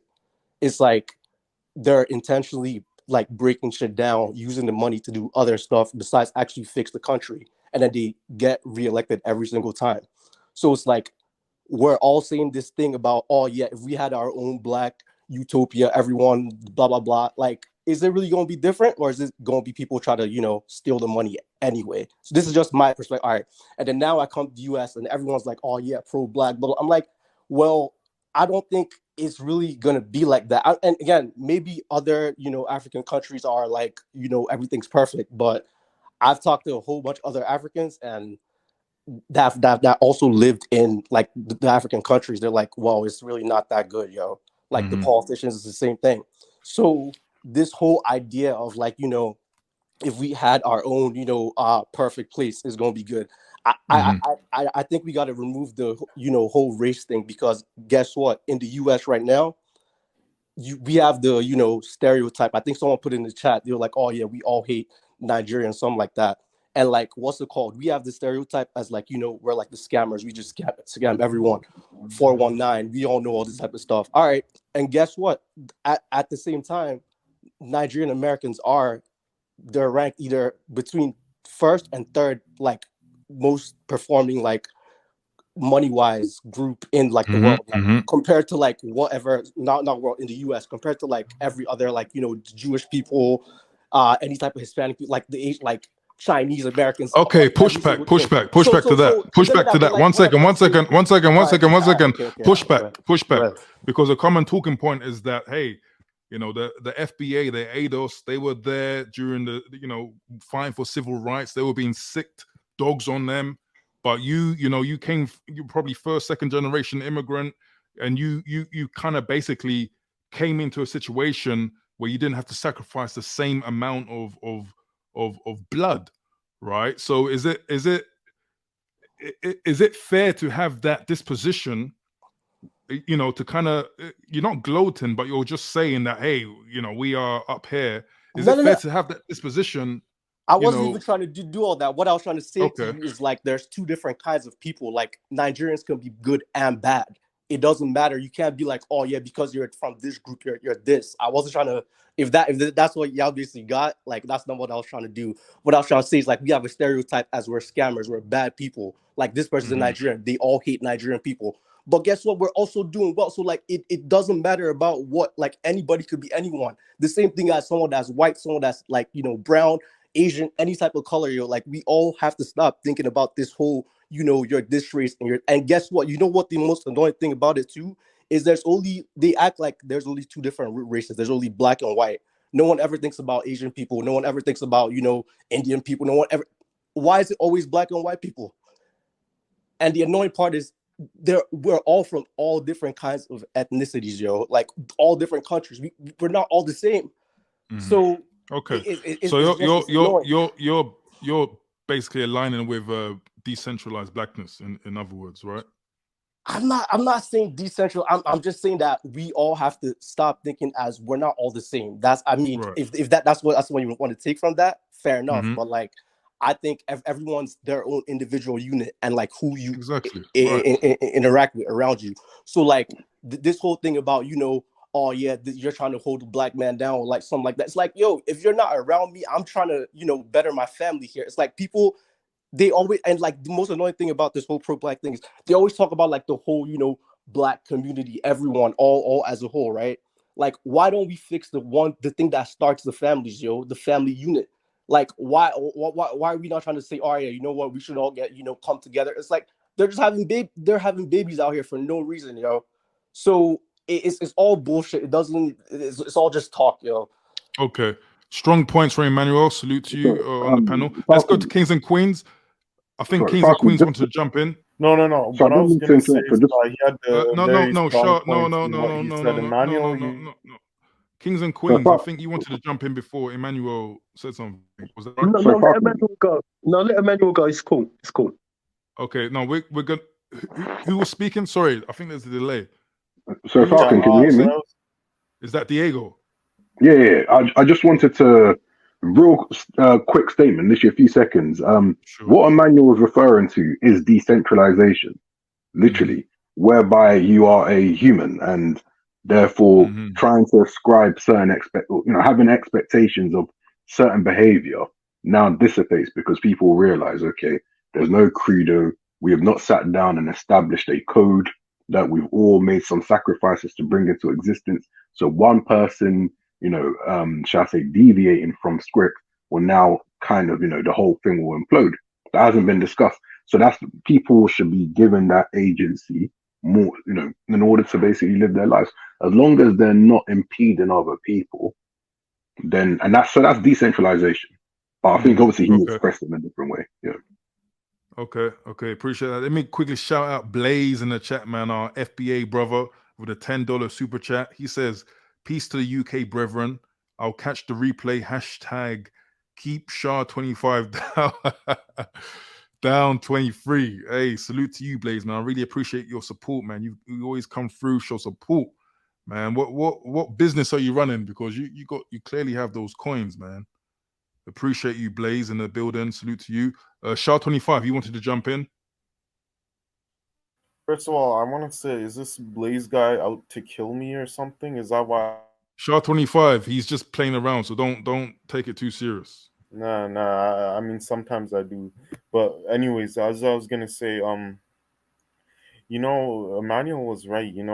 Sometimes, a lot of what these pro-blacks say isn't, good. It's actually a lot dangerous because, they'll be the ones that'll be nice to you online and stuff. But then when you try to approach them or talk to them about business and stuff, they'll just ignore you and they'll, act as if you don't exist. And then, they don't care about themselves. They'll just use that sort of narrative to get more subscribers and more things just to sound that's more a great anti-white. No, let me just say this: a lot of pro-blacks are the white supremacists.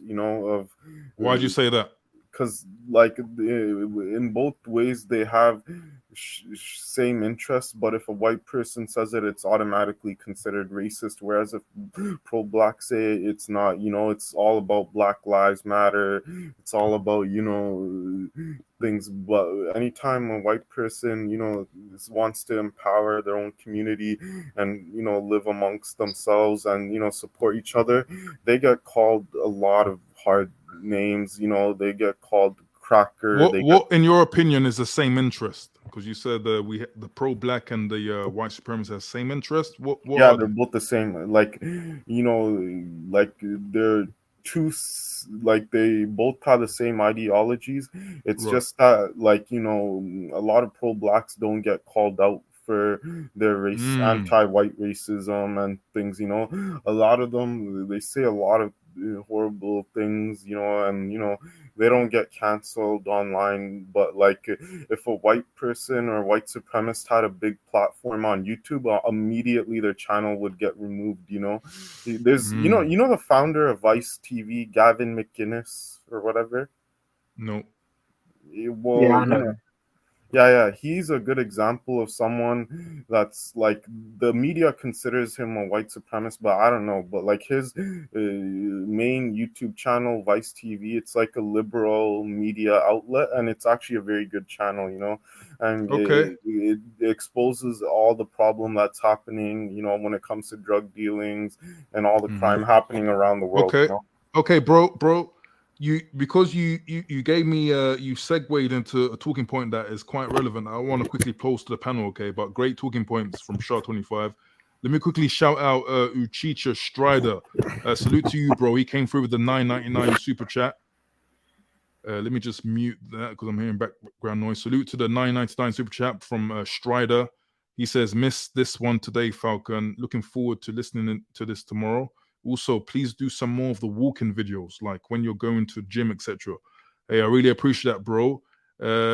Absolutely, man. There's more videos coming up. I'm just in the process of getting a few things out. There's something that I've been discussing on the community tab that is coming out soon. So definitely more pre-records definitely coming out. That's the main strategy. But I really appreciate your support, Strider, man. Everyone's coming out with the big boy super chats, man. I really appreciate that to everyone. So salute to you. Yeah, before I forgot, basically we were alluding to the idea that the so-called pro-black is an opportunist. And so I think concerning just pearly things, we've all seen the Sarah Garvey kind of talk video, right? And so I want to ask the panel, do you think that action was an opportunist behavior? As in, it sounds like he was okay dealing with just pearly things before this came out, but then all of a sudden he said something like what she had a colonial mindset and he can no longer work. Was that a legit feeling, or was that opportunist being an opportunist? Can I interject? Yeah, Sorry. go for it, McBadger. All right. Now the thing is, right, with Sarah Garvey, right, like he had to leave. He didn't have a choice, and let me explain why. Right, if he's a Pan-Africanist, and I've spoken about this on KB Jones's channel, right? Mhm. He's a Pan-Africanist, right?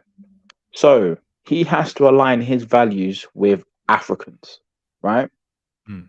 If you still stay there after you have a white supremacist, right, on your on just Pearly, and you're part of that so-called network, right, and you have the, let's say, the owner of the business or whatever it is she's running over there, right? Mhm.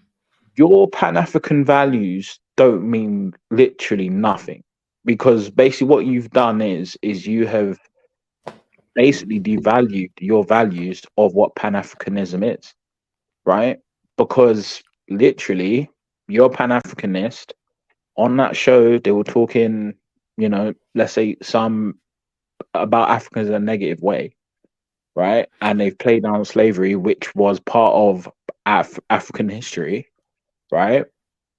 Mhm. He had no choice but to leave, really, in my opinion. He had to do something to get out of there, right? Mm. Now, the thing is with this whole contractual situation is, right, and this is the thing, right? you don't know who is telling the truth and who is telling the truth and who is lying, or they could be all telling the truth. It could be whatever. Like in the end of the day, we're not in that studio. We're not on the negotiating table with whatever they negotiate. So in the end of the day, whatever they're saying could be hearsay, right? I'm not accusing anyone of lying or making up stuff, right? But look, I've always said, in my opinion, I think I wouldn't say in my opinion, I think just JPT, because I've had experience in this red pill space, I just don't think she knows what she's talking about, right? Maybe the others do. I know King Richards knows what he's talking about because he's experienced it, and I've known him for how many years, right? So I don't know if whatever is coming out of her mouth, I don't know, right? But there's certain times where, say, for example, someone comes on, maybe someone who probably has had experience, right? Maybe even a Tate, even though there's certain things I'm not really the biggest fan of Tate, right? And even a Destiny comes on, completely smokes her, right? In a debate, whatever. There's literally question marks that needs to be raised when you're she's like 20 something, and you've got 35. Both Destiny and what's his name, Andrew Tate, are in their late 30s or mid 30s, right? And so on and so forth, right? And when I looked at all sides of the point of view, right? And I just took the emotion out of it. I looked at it at the logical standpoint, right? King Richards' video, Sarah Garvey's video, and even Auntie Jenny's video. At the end of the day, we don't know nothing. We don't know who's telling who, right? So that's just really how I see it. In the end of the day, Sarah had to leave because of that event, because of what he basically stands for, right? That's just really me, though. That's all I've got to say. Okay, great point. Wait, let me finish, right? And I'll finish as well, right? Regarding the black racism stuff, right? Because this actually finishes. I'm just going to be point blank honest. Black people do have, I think, a privilege, right? And it's not the same privilege as you would think as, to say, white people, right? You hear the term white privilege, right? Where, in my opinion, I think black people have complete immunity of saying racist stuff and not get cancelled for it, right? There's an example that happened very recently by a guy called KSI, right? K, right? Recently, what did he say? He said a racial slur. I'm not going to say the word, right? He said a racial slur towards, let's say, a group, right? A group, right? He said some racist stuff. He apologized. All of a sudden, he said he's having a break off social media. Everything seems to be fine, right? Now, maybe just pearly things, right? Don't want to try and make the biggest comparison, right? I'm not saying that the event is as bad, but if, say, for example, like, just pearly things comes out and says it, you can see the backlash is pretty vicious, right? That's just an observation. But the thing is, I can't really make that comparison because they're like, KSI is in a completely different stratosphere in terms of influence compared to like just pearly things, right? KSI makes just pearly things look small, right? So that's really what I would say. But that's all I've got to say. Right, I hear that. And like N. Sudata Roy pointed out, he says, some people think like this. They say black people cannot be racist. Prejudice is another matter altogether. And I just think at the end of the day, man, like black people absolutely can be racist. I believe there are different variations or different types of racism. But when we're talking about abuse to some degree, black people can be guilty of that. And we're talking about the whole Tefa. We're talking about Tefa, the term Tefas, like the way this backlash just created a whole level of animosity towards a lot of us black British people. It's like, wow, Tefa. Falcon. Diego. Come on. Okay, sorry, let's let Kings and Queens come in. Yeah, He go hasn't for it, go said for it, much. no One problem. sec. Yeah, so you see, it's an interesting term, isn't it? Right. Personally, What's that? Tefa. Tefa, Right. whatever, however you pronounce it. It's interesting because it's a term. You see what it is, right? I know for a fact that a lot of Black Americans didn't even know any Black people were in the UK. They didn't know we were here until this nonsense, right? They didn't know any of us were here unless they were, ex-servicemen that was stationed somewhere in Europe, or unless they were, they were ex-rappers and they've been to the UK on some kind of show. Most ADOS, FBA or African Americans, they literally had no idea we were here. As far as they're concerned, right? As far as most African Americans are concerned, right? We came off the moon. Literally, I mean that very, very literally. So, in comparison to their limited understanding, right, of who Black people are outside of America, everyone else, a lot of them, not all, but far too many of them, they put themselves in a central position, and real Blackness, if you like, right, goes out in concentric circles, if that makes sense, right? And furthest away from them, right, you become more tetherish. Right, it's a lot of nonsense, right? So, and that's honestly what it is. So the term itself is just complete crap, right? Just to break down that term, is it to say like we are people who are trying to ride their coattails to get a leg up, or is that basically what that term means? I have or but it's all of the above. It's riding their coattails, not really Black, don't really get it, a bit stupid, a bit this, just really just not on point, just not quite there, right? But either way, it's just crap.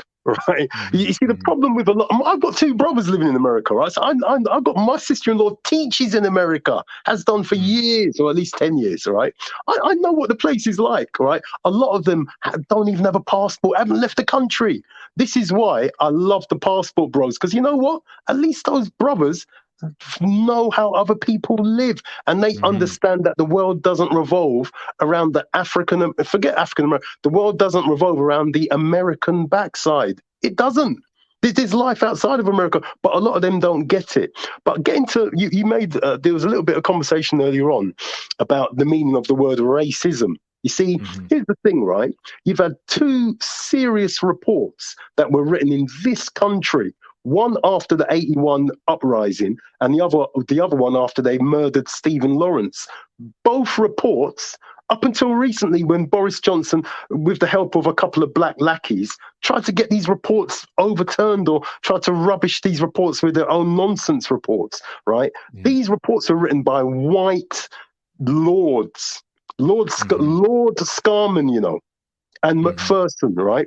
So these positioned all state arms, or at least the state arms that govern non-white people, as being institutionally racist. Right? Now, what that means is that you have powerful people in powerful places that basically deal with non-white people in a way that is less than perfect. The meaning of the term racism, right, is linked to institutions in the country. I could go out and smack up some white boy and call him this, that, and the other, right? What am I? Am I racist or am I prejudiced? You see, we have to really understand what the word itself actually means. It means backed up by, listen, system power. It's not just me and my brawn, me and my mates going out and slagging some white people off. I mean, don't get me wrong, right? That's hate speech and that's prejudice. You can go to prison for that. You can lose your job and all of those things can and should happen to you. But we have to understand what the term racism actually means. And what I've come to realize is that in the last 5 years, there's a lot of young Black people that have no knowledge of the Scarman report, never read it, not even interested, never heard of the McPherson report, not interested. And that wasn't even that long ago. If Stephen Lawrence was alive, it would be what, 40? right? So we've got his mate, his ex-mate, is an MP or a politico, isn't he? Right? So we have to be, we shouldn't let go of things. In your opinion, a black person can't racially abuse another person of another ethnicity. Yeah, you can racially, of course you can. But listen, we have to be really clear about what terms mean. If we don't know what these terms mean, I'm a simple guy, and I'm breaking it down simply. Racial and abuse. You're abusing someone. You're assailing someone based on their appearance. I get it, but is it racism? Racism. I'm going to say it really as clear as I can, right? Race, and this isn't just the people on the panel. This is everyone that's going to listen to this, especially young people. Racism is about system power. If it's not about system power, then it's not about anything. This isn't me saying it. This is written into law, and it's written into reports that are basically shaken up the police force that governs you and me, actually to protect you and me.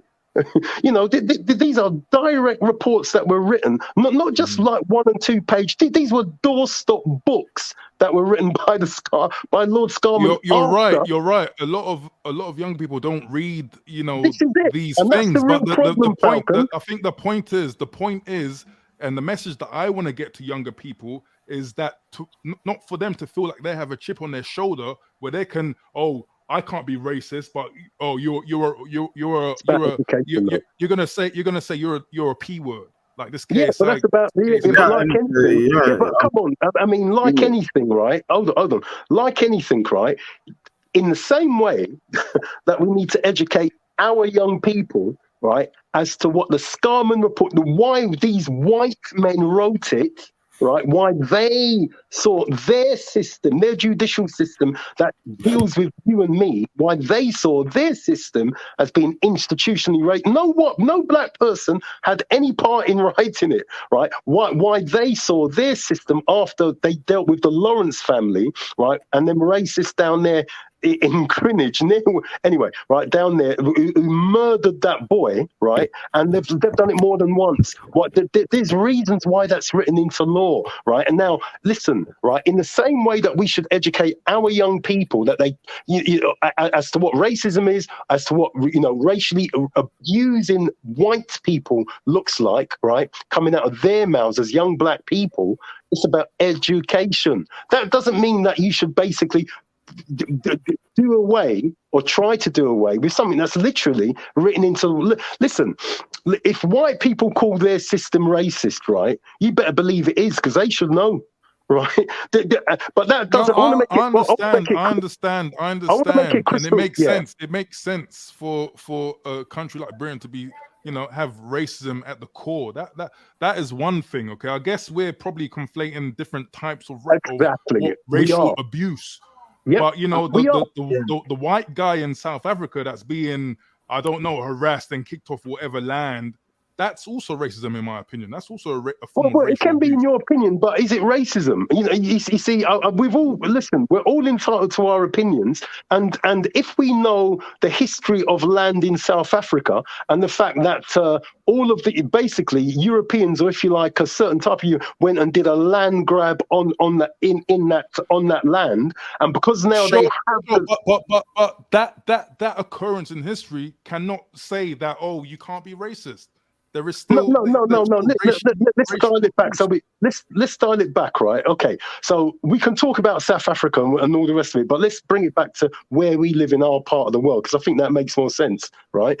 Racism in England, right, regarding the judicial system, the police system, and also employment and in the health system, right? We've had law. We could talk about the protected characteristics, right? We could talk about that. Race is a protected characteristic for a reason, right? And so we can, and it talks specifically in law, right, around, because you've got to remember the protected characteristics is built on top of what we call the 2010 Equalities Act, right, that brought together lots and lots of legislation that was in the UK. But before that, it was something called the Race Relations Act, right? But it's the 2010 Equalities Act, right, that enshrines racism and its meaning. And if we've not read it, we need to go and read it, because it helps. It stops certain things from happening. It means that you can go to a tribunal if you know that you're being racially abused or victimized in your workplace. If that law wasn't there, you wouldn't have a leg to stand on taking your workplace to tribunal. Right. But that, I want to make it clear, that does not mean, because I think this is the nub of the problem. That does not mean that black young people, right, it doesn't give them carte blanche to go around saying blah, blah, blah, blah, blah, blah, blah, blah, blah, blah, just a lot of foolishness. We have to educate. No, but you have to understand people. that when we kind of give them when we say black people can't be racist, we almost give them the sale to just, okay, that what you do that might be deemed racial abuse towards you is not. And I understand the point, but that is the onus is on us as older young people. I still consider myself young, right? To actually teach children properly, right? We have to teach children properly, and if we're not going to do that, then it's our fault. That's our fault. That's our fault. So we have to sit down with our nieces and our nephews and all the rest of it and start from the beginning. And the fact that's not right. And happening, I'll tell my niece to not assail a person based on their appearance, based on their ethnicity. Yeah, and that's the way it should be, you know. And we teach, if we're lucky enough to have our children living under our roofs, we do that with our own kids as fathers. And also, we start at the beginning. We say, right, okay, this is the McPherson report. This is why it came to begin. This is the Scarman report. They murdered a 17-year-old boy, right? And da-da-da-da-da-da-da-da. However, right now today, we've got da-da-da-da-da, kids, black kids. And we educate our young people. And if we're not going to do that, then that's our fault. We've got to take the blame for that. If we're not going to take time out to do that, that's our fault. But just by just calling everything racism, what it does, it actually, we might as well just get them a first report and throw it away. Literally, you might as well just bin it. Mm-hmm. You might as well sling it in the bin. But can I tell you something? In the name of Dr. Claude Anderson, racism is a team sport. You know, where all races are competing to see who makes most out of it, and like it depends what definition you put it into context. You know, I just use the government's one. Sorry. Does someone have background noise? Like, it sounds like. Nah. It's all good. You know. I think I'm muted, Shaw, and you have background noise, Shaw. So please fix that background noise. I think Diego wanted to jump in. Don't wait. Kings and Queens. Yeah. So the initial point was really a response to what Teffa means. I typed it in the comment section earlier, but in essence, what it applies to, the idea of it is black immigrants, in quotes, so that's Caribbean, African, whatever, coming to America and, in quote, cosplaying as black Americans. So they call it, the people that are like the most radical proponents of it, they call it ethnocide, where you're stealing their identity. Mm-hmm. That's the notion of it. And obviously there's people that are have had their frustrations, so they may see somebody, and if they approach that person in a hostile manner and they get the same energy, oh, that's heifer, for example. And then by association, anybody that they cross paths with, who, for example, has a difference of opinion, or even at the slightest, when I say offends them, they can be oversensitive. It may be, unjustified, but the tefa is meant to be like an insult. So again, it's not systematic racism, because obviously what Kings and Queens contoured, which is racism, is systematic racism. If you remove the prefix of systematic, then racism encompasses prejudice and the enforcement of power. Now, because of the people that obviously listen to your stream and the people on this panel, racism has different contexts. So, of course, the UK has had a history of institutionalized racism. I've actually got the Scarman report. I've got the whole report from start to finish. I think people who are of the millennial and Z age should definitely read it, to be honest. I think that, moving away from, like, for example, see a lot of like the plethora of black US liberation politics. There's a lot to be learned about the events that happen here. And that there is an aside. But personally, I do think that racism can happen, because, to use Nigeria as an example, there are people that do practice racism. I'm not using the Western construct of race theory. I'm talking about the closest thing to racism on the African continent, where they can use power to exclude people from jobs. They can get law enforcement and the national security apparatus to bulldoze down people's markets, deprive them of their livelihood because they're a different ethnic group. That happens regularly. Do you understand what I'm saying? So, but the same people, a lot of the people that either do that or are passive supporters, they come to the UK, they come to the US, and then they experience racism, non-black to black racism. Then they'll complain. They'll be the most vociferous and the most vehemently against this treatment. But when they go to Nigerian soil, to use this example, they are at the forefront of it. So I think context is important, but seen as this idea of race, aka black racism, and the black label has been superimposed on people, then, people might think that, oh, that's just tribalism. But ultimately, ethnic politics, if you will, posits that one group is a different race for all intents and purposes. Let's just take out like globalization, American TV, and popular culture, and that just part that to one side, lobotomize people so they have no idea that exists, and they literally exist within the framework of the artificial country, boundaries. That person is practicing racism because they do not look at somebody that's a different ethnic group as their brother. Do you see what I'm trying to say? So by its definition, they are weaponizing systematic, resources or the apparatus to do what they're doing. So I think context counts for a lot, to be honest.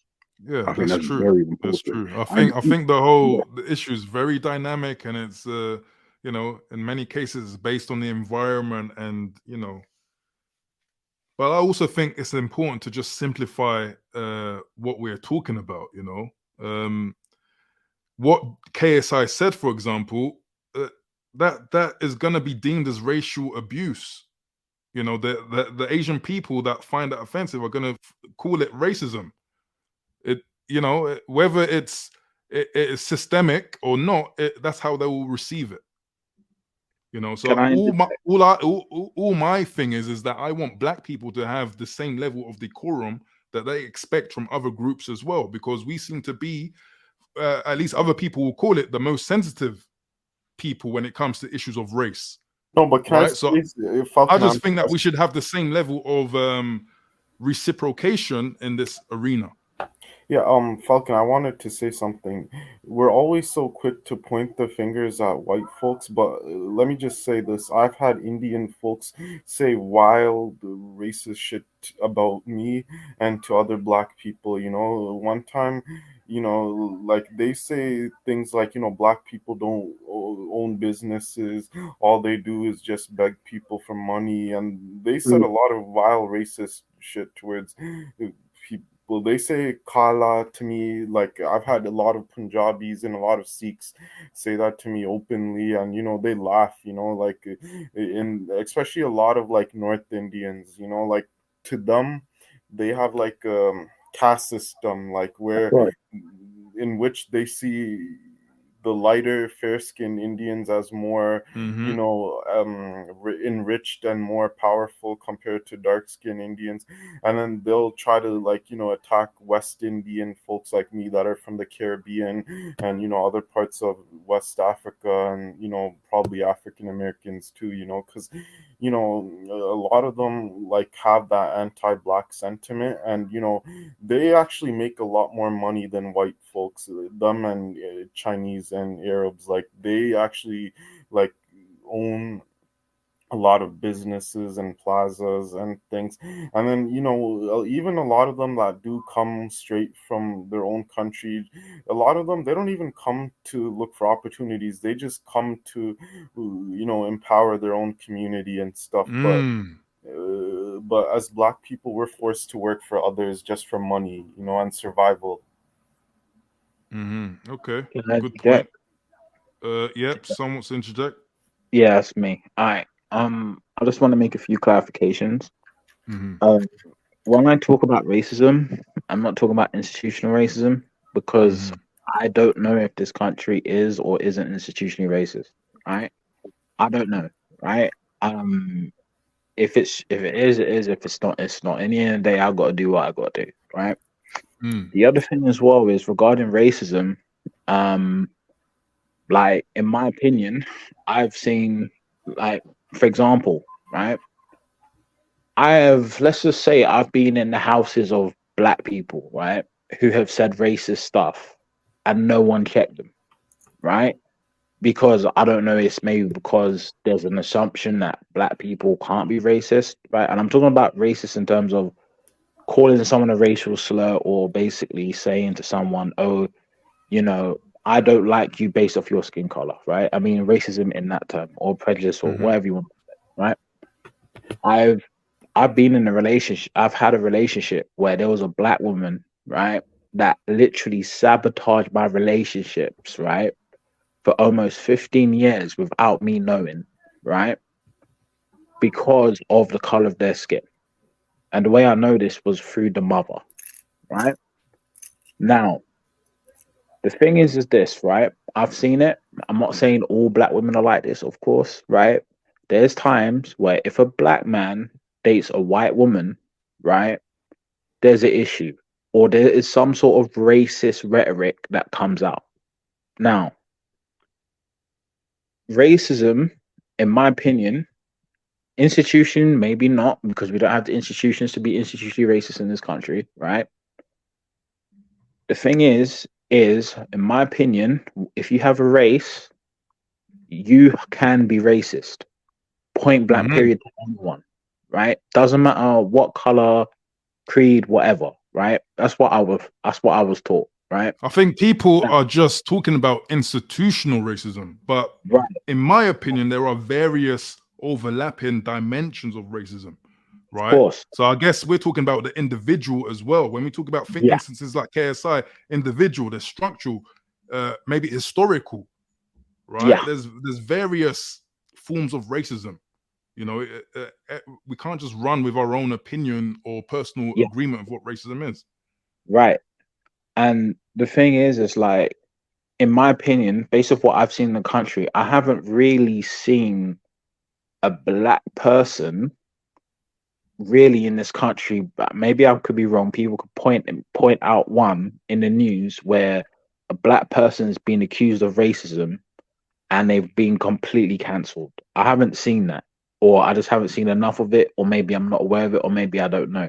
I haven't seen that, right? So I don't know if it's some sort of privilege. I don't know if it's some sort of immunity or whatever, right? But I haven't seen it. If anyone wants to talk about an example of this, feel free to correct me. But I haven't really seen it in this country. Just want to make that clear. Maybe in America, so on and so forth, but in this country, I just haven't seen it. I'm done. There's a reason why, though, and it's you got to remember that. As I said, you've had two full-on reports, probably more, but those are the two big ones. And it's okay. So we've had two big reports.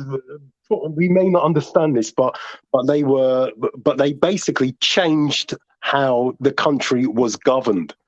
I know if you're, not interested in this, not you personally, but if one is not interested in this whole area, then maybe it just sort of doesn't mean anything. But, really got to understand, that, certain things are the way they are because the law basically is the way it now is, based on the two reports, based on the the bringing in, that ushered in the 2010 Equalities Act. One of those reports was at the center of that was a Stephen Lawrence report that governs that protects our rights at work.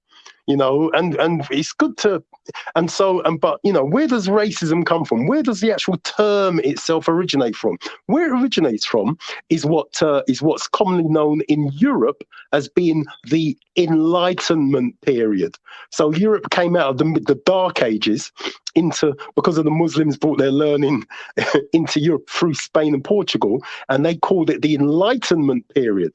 And out of that came racism. Out of that came what you and I, came to know as eugenics, right? Okay. And so out of all of that came racism as we knew it, and that is what underpins all law and thought, cultural thought in Europe for the last 500 years. Right, and it presses down on our lives today, right? So, but again, I want to make this clear. Am I saying black people should not be prosecuted for being prejudiced? Am I saying that black people or anybody else shouldn't be prosecuted for being for victimizing other people verbally and or otherwise? No, I'm not saying that don't make J sense. African 5, sorry to cut you. J African 5 makes a great point. He says making a racist comment versus not hiring someone because of skin color is a different ball game. Absolutely, but they both fall under the umbrella of racism. That's the point. Different forms of racism. Yeah, Again, it's a lack of understanding what racism actually is. The French hate Germans just like the Russians hate the Ukrainians. So like white Europeans, they have a racist caste among themselves, just like people of India do among skin color castes, just like Chinese people have amongst other Asian castes. So it all falls under a caste system. Like for example, a lot of African Americans, they don't like foreign black people like Ghanaians and Nigerians, because a lot of them, they Tariq Nasheed, a lot of them are prejudiced against outsiders of other black descent, and it's quite sad, and people need to stop misusing the word racism, like That's right. we're said in too many times nowadays, and it's always said in the wrong context, and people really need to start being more educating, and they need to start thinking more wise in what way they say. Playing the race card isn't always going to save black folks from doing things in life, and another thing what did you just say? I said playing the race card isn't always going to save black folks from achieving or accomplishing their goals, or trying to pursue something, because I agree. it doesn't change anything. The only thing it does is just bring more stupidity and stuff.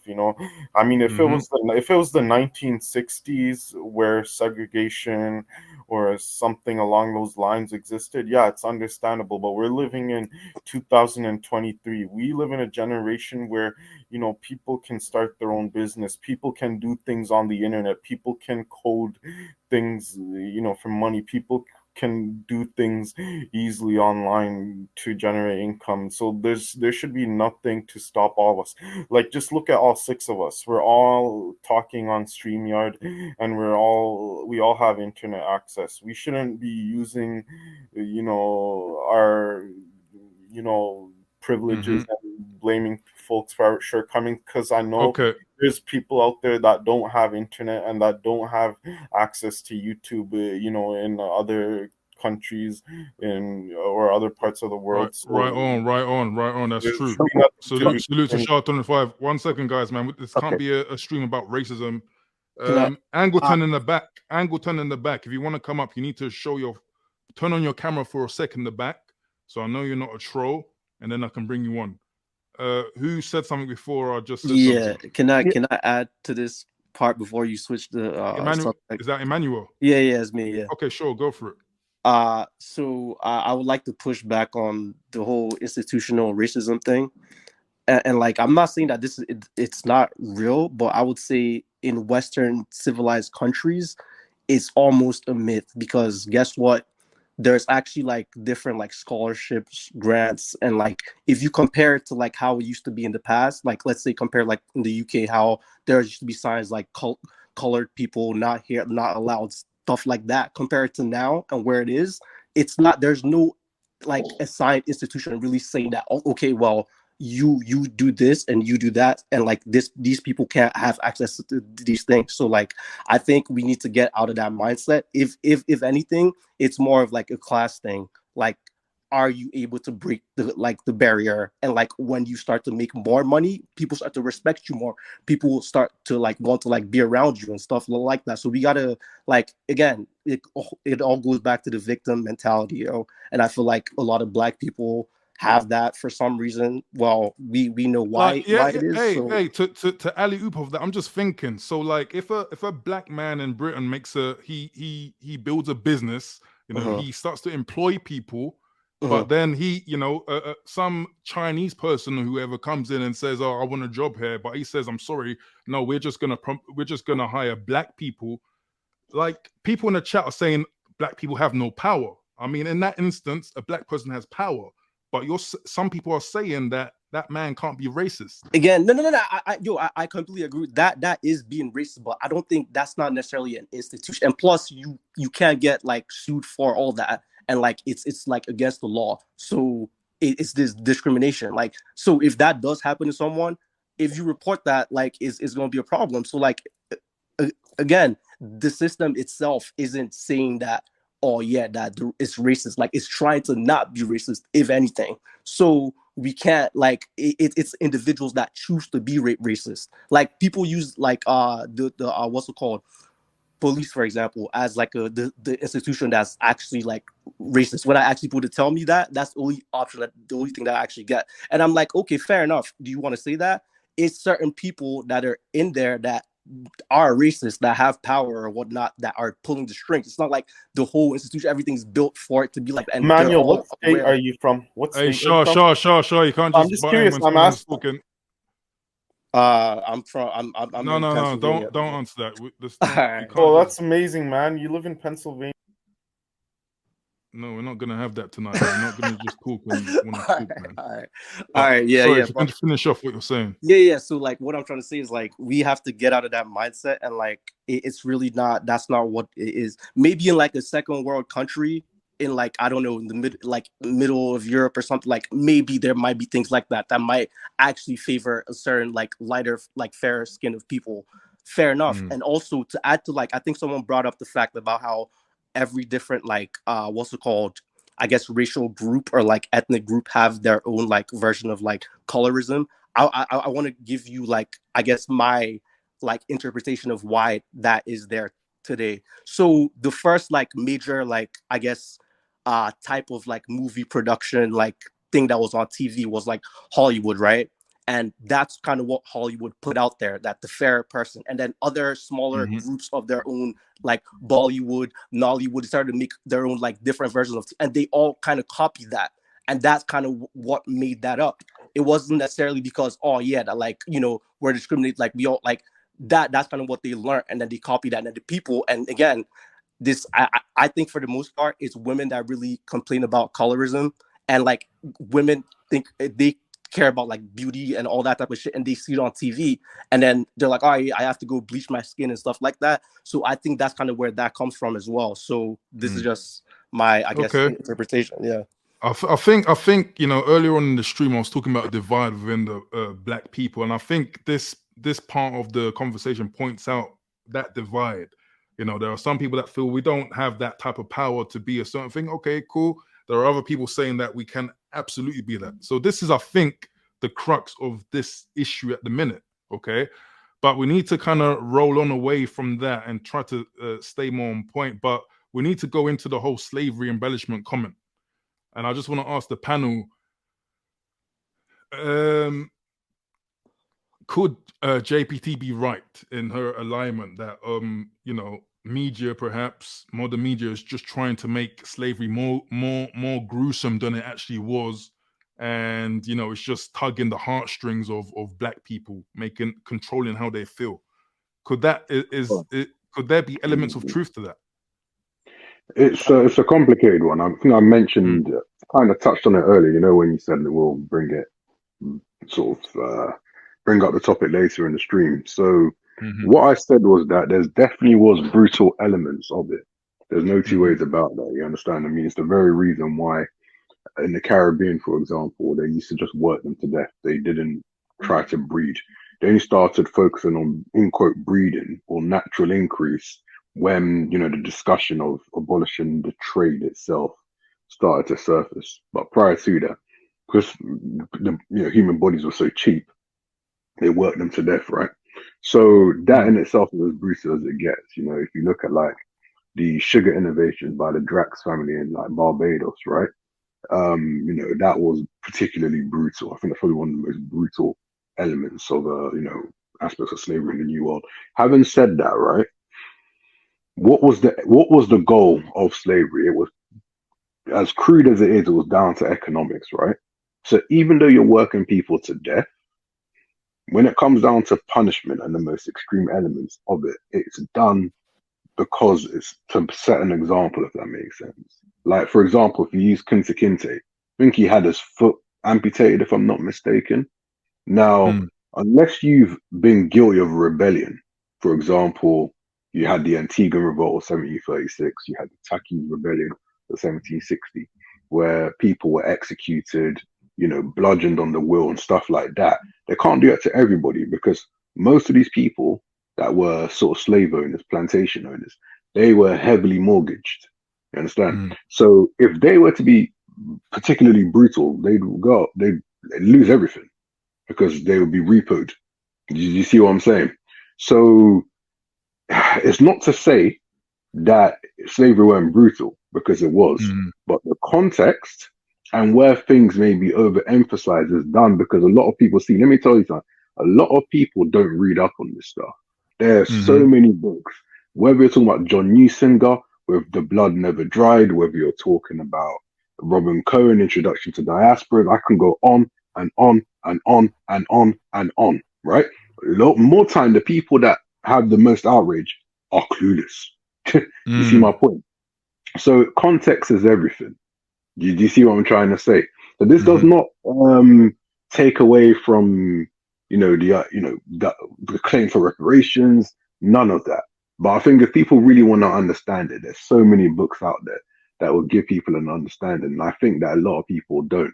Because I'll say one thing as well, which Thomas Sowell said, which is controversial, but which may have some, do you understand? There may be some validity to it.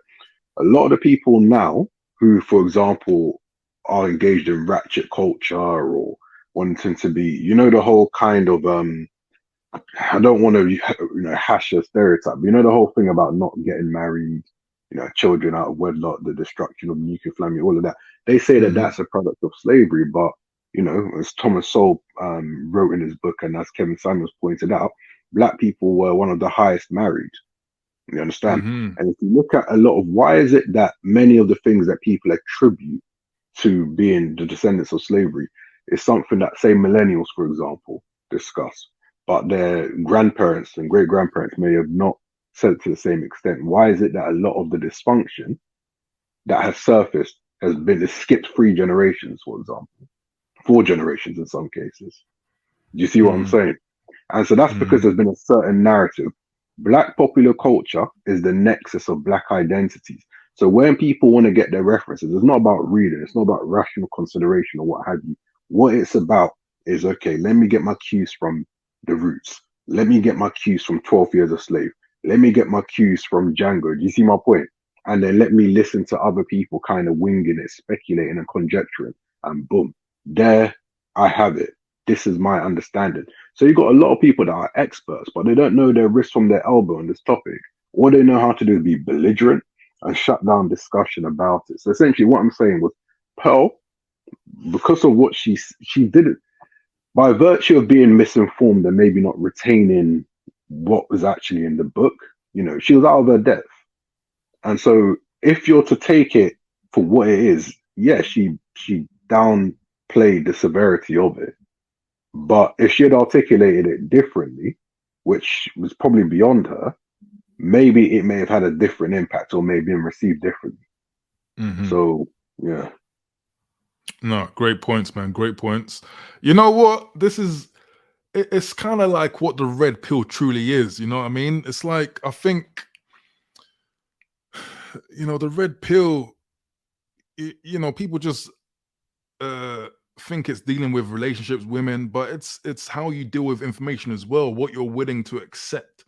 You know what I mean? So it's like, it's good to have these, it's good for people to sit back and think about what they actually are feeling or think was actually the case, So it's super important to have these type of dialogues, man. Anyone else want to speak on the idea that slavery was embellished?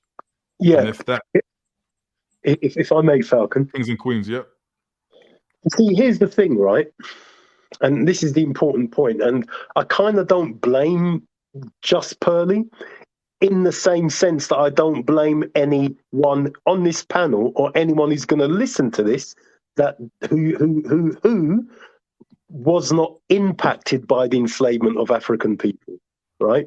You see, what you'll find is that all people, and that's that's the young Just Pearl, as well as other black people who are not directly impacted by the transatlantic slave trade.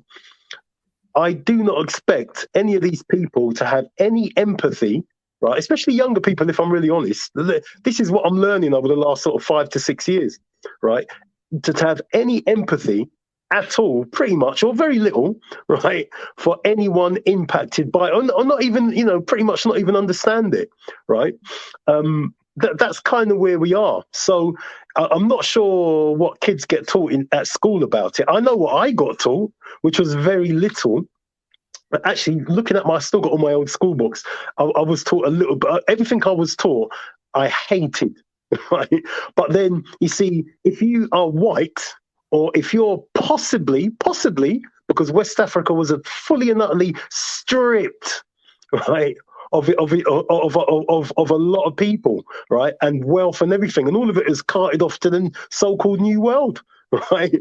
But if black people, or in this case, a young white woman from America, is purposefully or unconsciously, that phrase unconscious bias, which I don't agree with, but anyway, we use it for this, unconsciously ignorant about the enslavement, or purposefully, then you're going to get a lot of funny comments like, we just got to move on. We just got to forget it. Why do those people keep banging on about it? Why don't they just understand it was happened? Yeah, it happened. It happened. Come on, let's move on. Come on. Come on, guys. Look, that happened a long time. Look, get on your bike. Let's get moving. Sort yourself out. Shake yourself off. We need to move on. So what you then get, right, is all of that. But then, if you touch on it, how many of us are brave enough to make the same comments when women experience that dodgy R thing? How many of us are willing to make the same comments when our beloved brethren, the Jewish community, say, this is their saying, never forget. That's their mantra, How many of us are willing to say the same thing about people that suffered during the Biafran War? Okay. But who's saying forget? No. I'm not saying everyone's saying forget. What I'm talking about, or trying to get at, is this whole thing about really just not walking, just belittling or narrowing, or in some way, shape, or form, beginning to sort of say, not that old chestnut again, right? Okay, but in your opinion, who's doing that? Because I think the Western world makes they put this in the forefront, and we can see this in all these films, which, to be honest, I'm kind of fed up of seeing another slave film come out with black people being abused. So I think it's out here. I agree. People are not trying to forget it. I agree. Seeing black suffering, I don't want to see it unless I'm going to see the full 365 degrees of black life. If all you're going to show is black suffering, like 12 years, 13 years a slave, you can keep it. I fully agree with that. I'm not necessarily talking, we can do a live stream on that as well. I'm not necessarily talking about white people exhibiting black suffering on stage or on the silver screen. I'm talking about people who think that in some way, shape, or form, that the whole slavery thing, like the comment Just Pearl made, is you guys, come on. It's that kind of thing, and it's more than that. As is, and I want to make this clear as well, as was the Jewish Holocaust, as was what Idi Amin did to the Asians, as what Pol Pot did to did in Asia, because he killed a whole heap of people there. Genocide is genocide, and we should value everybody's genocide, everyone's genocide. And you see what it is.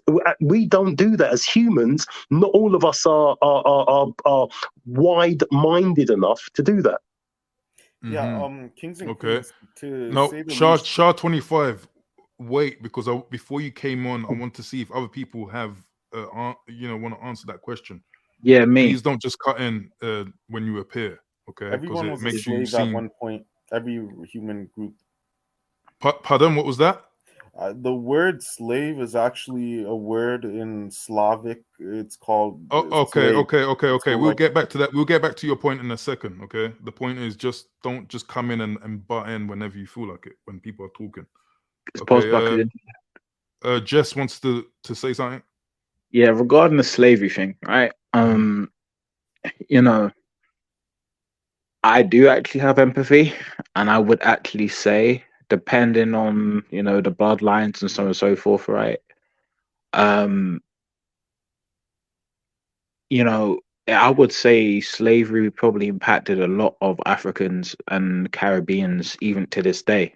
Like and I'll give you an example, right? Based off the history, it probably changed our it changed our culture, right? Mm-hmm. There's certain things we still don't know about our identity because of it, right? And another thing as well is that there's also an argument for generational wealth and the trickle down effect, right?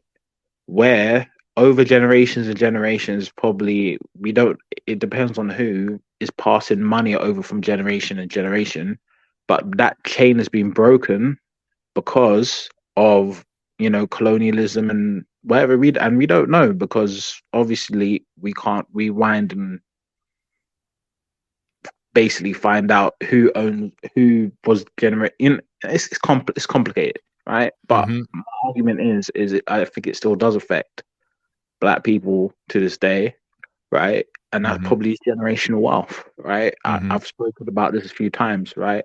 But it's complex because we don't know how the family trees, if you get what I'm saying. Right, there could be Right. white people out here that have ancestors that were slaves. Exactly. You know what I mean? Right. So That's who, wait. how, That's why I said and I it's think, complicated. yeah, and I think probably what Right. Shah 25's point was that there was slavery in every at one point in every group of people. So Yep. it's very hard to determine. It's very hard to Right. accurately determine this, right?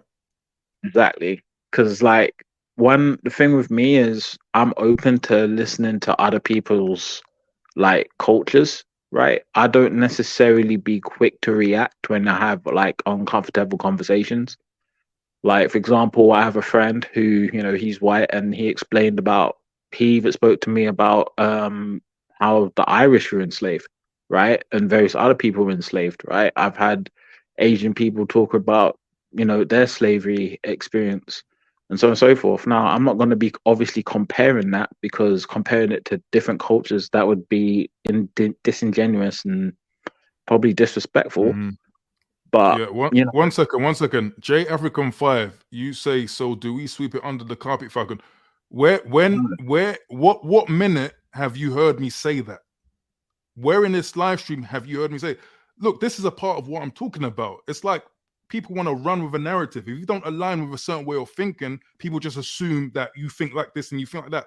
Where have I said we should just sweep it under the carpet, slavery and its effects?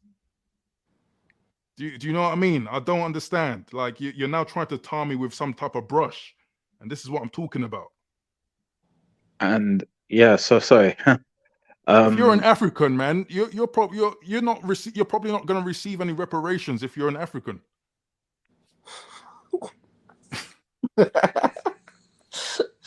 Can I continue or should I? Sorry, that was That's mine. all right. That's all right. I know you had to answer that. And I think that really regarding slavery, right? I was there almost traumatized to an extent as a kid where I literally had to hear all of these things that, these bad atrocities that happen to black people. And in some way, I'm not saying all the time, it's all dependent on how how people interpret slavery and how they experience it in their personal life, right? Or how in the history. But it made me feel like a victim, right? because it's like I'm always seeing things of black people being put in positions of basically hopelessness, right? Now, I'm not negating that the history should be forgotten. Hell no, right? It's important to obviously understand history and so on and so forth, right? But it's like it does get mentally draining having to be watching, these slavery things. Or, for example, when you have someone who, let's say, is let's say non-black, and you're sitting with them, and then they slap on a slavery film, and then it just gets uncomfortable. Right. Yeah, I mean, at the end of the day, right? I just wanna have good friendships with people, regardless of what race, what color. If they respect me, they respect me, and I respect them. Same thing with relationships, right? If there's a girl that is let's say non-black, and she's a respectful woman, she's good. She's a good woman. She's good morality, knows how to treat someone right. I just don't see an issue in that. In the end of the day, you only have one life, right? Are you just gonna pick this person because of the color of their skin and not the content of their character, right? That's just how I see things, right? Obviously, there's gonna be people who have different cultures or cultural differences, right? Where, let's just say, you're gonna have to understand certain people's values based off their culture. For example, like Shah, for instance, right? He actually, because we spoke in private. I'm not gonna reveal the details of it, right? Um, I found out I'm actually Douglas, right? So that's why I think it's very important to understand each other's cultures. And this is how you actually improve race relations, is instead of kind of segregating yourself, if there's people who are respectful and have an open mind, talk. Like, for example, me and my friends, we have uncomfortable conversations. We talk about their history, I talk about my history, right? They talk about their culture and I talk about my culture, and then we have come to understanding, right? And then next thing you know, we're friends, right? Okay. That's Great point. Angleton came on, but he hasn't said anything yet. So Angleton, I'm just wondering if you want to jump in on this with regards to the idea that slavery is embellished. To be honest with you, I actually just wanted to ask Kings and Queens a question, but it's a bit unrelated. I mean, if anything, what is it related to? Was it a conversation that we had prior in the stream? No, yeah. Well, the thing is, when I came on, I wasn't really listening, but I kind of heard a few things. But I just wanted to understand his opinion because I quite like his perspective. But no, I just wanted to ask him, Kings and Queens, do you think that racism is holding back black people or not? That's all I want to ask, and then I'm going to come off. It'd just be interesting to hear. Kings and Queens, if you want to answer that, we can just have a brief answer, and then we can finish off with the embellishment piece, if that's all Angleton wants. Yeah, if you don't mind, Falcon. Sure. Yeah, racism is holding black people back. Well, that's obvious. I mean, if white people in the country tell you that in their reports, then you better believe it. They should know, right? But I think one thing is holding us back more, and that's feminism. That's the modern independent. I don't need no man, a black woman who thinks she could do bad all on her own. Right, that's holding us back more. I've seen that, so that's my view. That feminism and all of that stuff has literally destroyed black communities in the UK. So it's worse, in my opinion. Does that answer your question, Angleton? Yeah, that answers it. Thank you. Okay, cool. No worries. Shah 25, you want to jump on with the whole idea of slavery being embellished or not? Yeah. What I want to say is that, like, it's not really an issue in today's society. You know, people just need to stop playing, the victim card. I noticed that a lot. Okay, let's define that, because people feel a bit they get a bit annoyed with that word. So what is the victimhood card, or what is being a victim? Always. You've muted yourself. Yeah, always blaming white folks for their shortcomings or, something that's bad happening to them. It's always got to be the problem of white people. It's not just black folks, it's also Indians and stuff. But what I find funny is that a lot of Indians and Chinese, they usually perform much better than white folks in terms of, family income and, generating money and wealth into their own businesses and, families, Okay, great point. Salute to Michael Meachrock the fourth. He came through with a 99-cent super sticker, man. I really appreciate that, bro. I appreciate all the support tonight. Salute to you, Michael Meachrock the fourth. Good seeing you in the building. We're over 3 hours, so I actually got a question for Kings and Queen, right? Okay, go for it.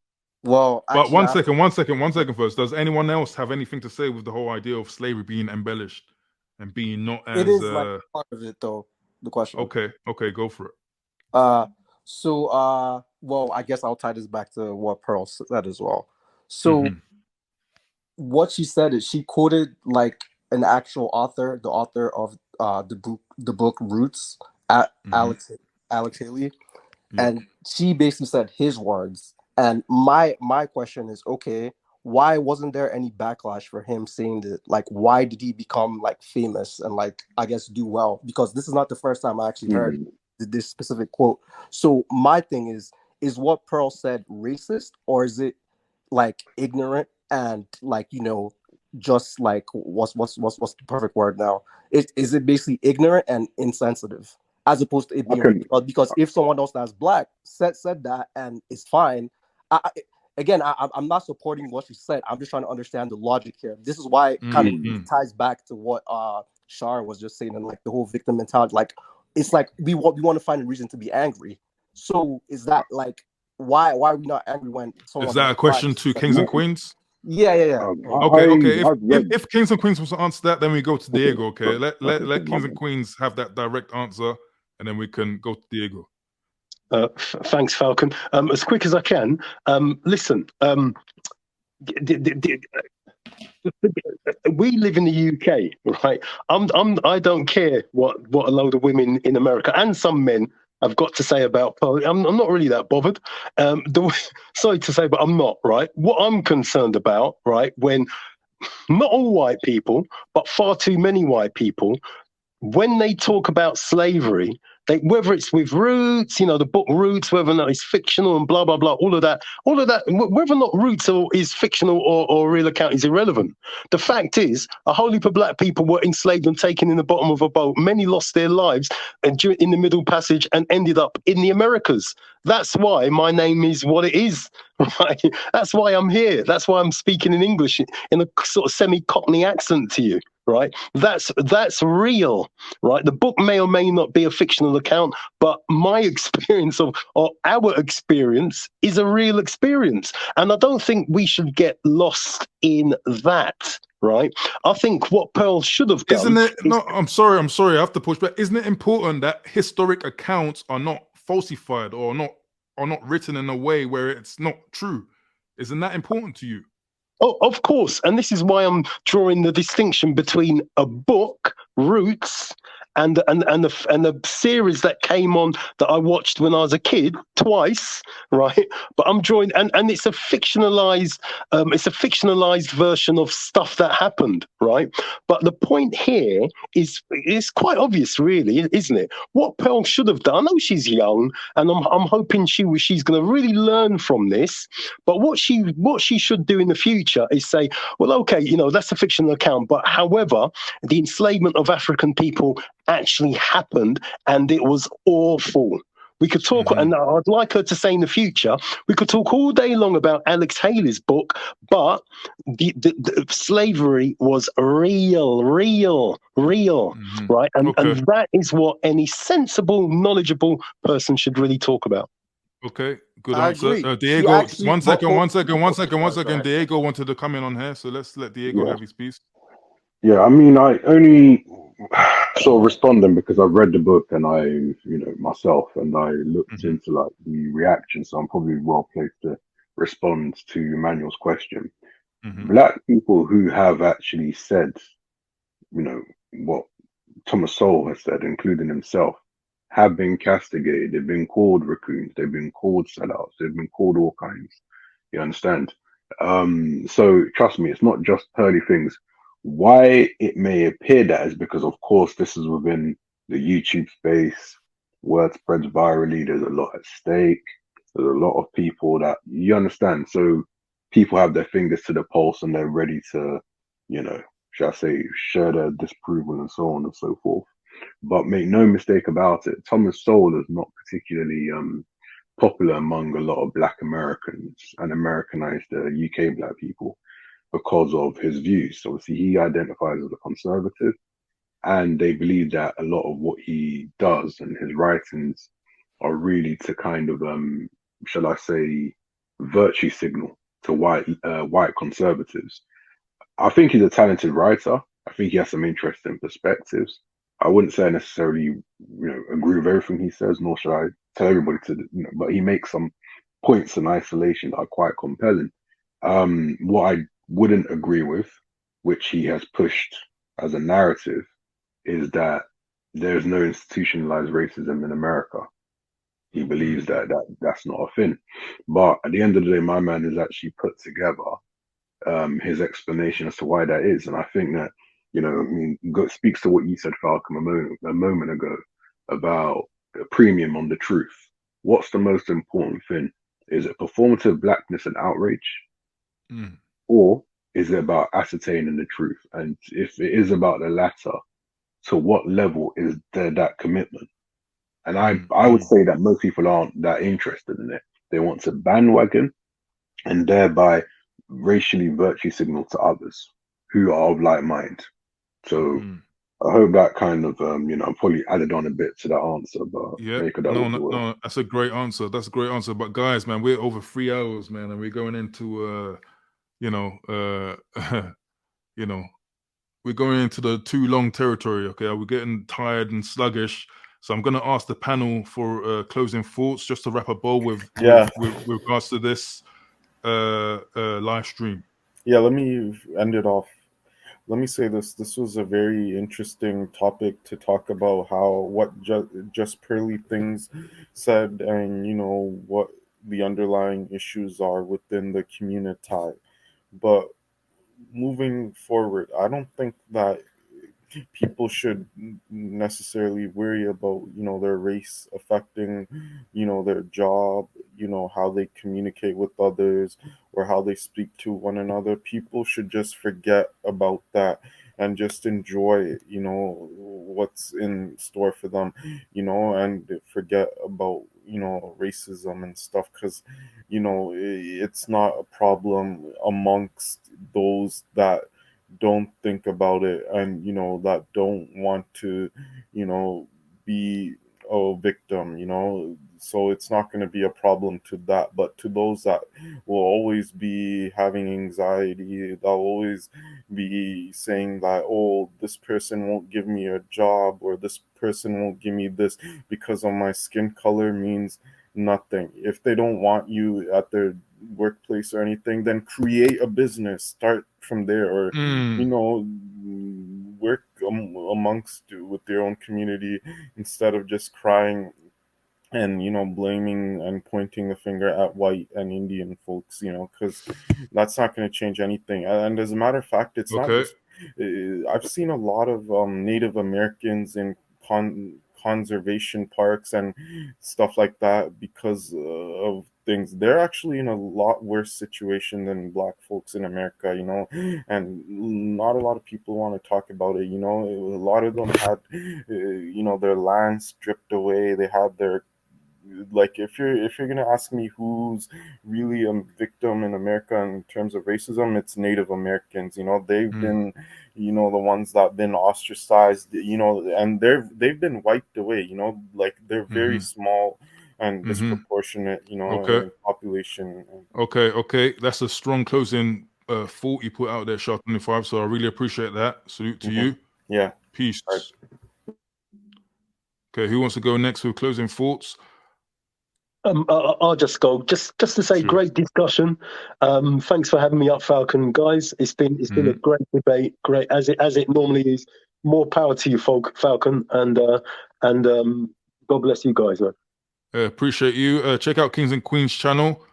Salute to you. Good to have you on the panel as always. Okay, peace. Who wants to go next with closing thoughts? What I'm going to say is life is too short. There's absolutely no reason for you to cry and be a victim, especially if you're in a first world country.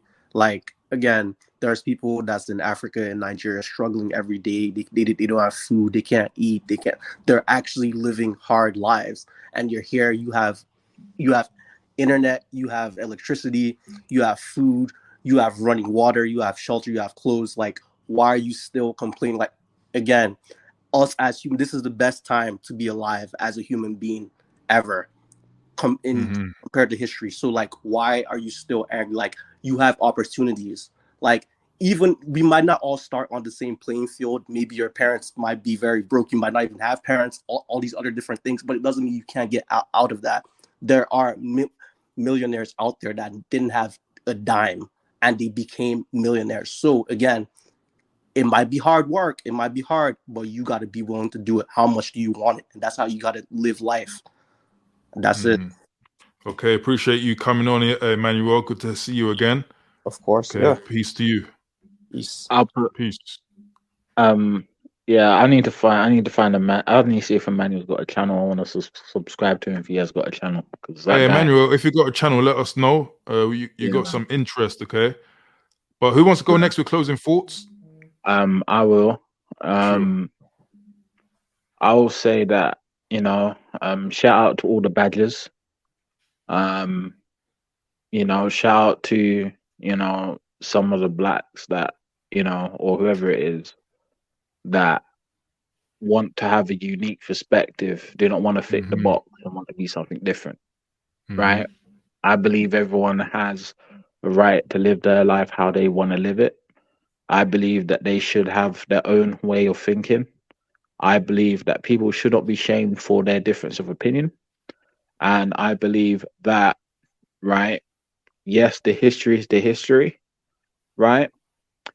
But we have to accept that we're in different times now, right? But also acknowledge the past also for what it was, right? Another thing I want to say as well is regarding institutional racism, right? I will say one thing is if this country is so racist, right? How is it that you have Sadiq Khan as the mayor of London and you have a prime minister called Rishi Sunak? And you might notice something about him, right? So how did they get into those institutions? How did Kwasi Kwarteng get into the situation of his business? If you actually go on their LinkedIn's and look at the qualifications they have to get to where they were, there may be a clue in regards to that. I'm just gonna put that there. Anyway, take care, and that's all I've got to say. Hey Jesse, man, always good having you on. Check out JM Talks. Feel free to post your channel in the chat before you leave. Check out Jesse's channel. But salute to you, Jesse. Peace. Freedman's Journal. You came in when we were going for closing thoughts. So if you've listened to anything and you got a quick one-liner that you can leave us with regards to closing this live stream, please go for it. Hey, no problem. Shout out to you, Falcon. Hey, shout out, appreciate it. Just on the question of embellishment, right? Of course it's embellished. Like anything is going to be embellished. Like just my example earlier in the chat is, were white men roaming through Africa capturing people. We know that didn't happen. That right there is an embellishment. Things that are, left out of the story of slavery. Like how many you ever seen a slave movie where the rebellion was led by an abolitionist? Yeah. Which one? Abolitionist. Well, you're only referring to this doesn't include other Caribbean islands, no?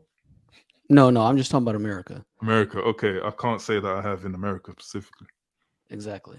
So they're all, when you want to paint something a specific way, right? Let's say there are 100 facts about topic A, right? Mhm. You need to leave out the other facts that don't paint that specific narrative, right? And a lot of that is embellishment by omission. But even, the how slavery is pictured as like just nonstop beatings, Mhm. the actual economy of slavery, slaves cost money. You Mhm. know, how many farmers you think are just going to knock the tires off their tractors and their tools on a regular basis for no reason? Mhm. Mhm. And then how is, like what she said about um like somehow slave and slave master never had some sort of cordial, any kind of cordial relations. It was just nonstop Mhm. beatings. Like, I think, how would a man who, it was like him, his wife, his family, and maybe like an overseer, right? And they had, let's say, 10 slaves, right? Mhm. Could he just go out and beat them all day and not expect to get his throat slit at night? Right. Okay. There's just certain aspects that are kind of left out. Like a slave Mhm. who is, beating, beating, beating, vengeance, good white person, the end.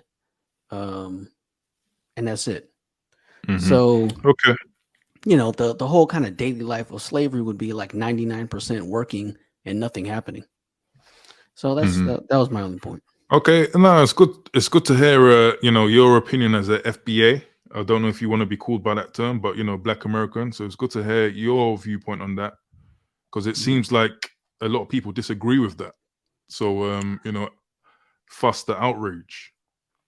Well, I think it's more of the social leverage of racism, right? Rather than the actual factual depiction of slavery. Mhm. If you add context, it becomes a problem, you know? Mhm. So, Oh, Freedman's Journal. Yeah. I appreciate you coming in last minute, but yeah, sorry about that. no, that's no problem. Hopefully next time you can just you can come on whenever you need to. Okay, but peace to you, and appreciate your input.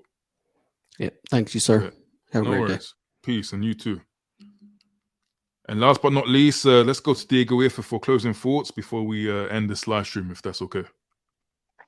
Yeah, man. Thanks for putting on the stream. I know that you definitely had some other things that were quite pressing. So, I'm sure I don't speak only for myself and sort of like, yeah, just appreciating you for doing that.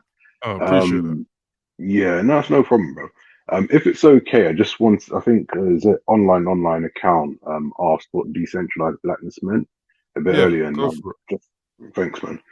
So yeah, essentially, what decentralized blackness is it's a way of looking at the concept of blackness. So in this day and age, because we don't have black liberation politics anymore, BLM certainly doesn't count in that respect. And for instance, whereas our older generations were proponents of socialism, Marxism, and so on and so forth as a way to, escape, or shall I say, as a way to end systematic, black oppression. Nowadays, your average black person is more capitalist and consumerist leaning. You understand? Popular culture is popular, like black popular culture is popular across the globe, but yet blackness is imprecise because a lot of people derive their identity cues from popular culture, which is what, Mm-hmm. if you're not within the framework of that, if you don't emulate popular cultural traits, values, dispositions, or anything like that, and you're willing to go against the grain, you may be considered a raccoon.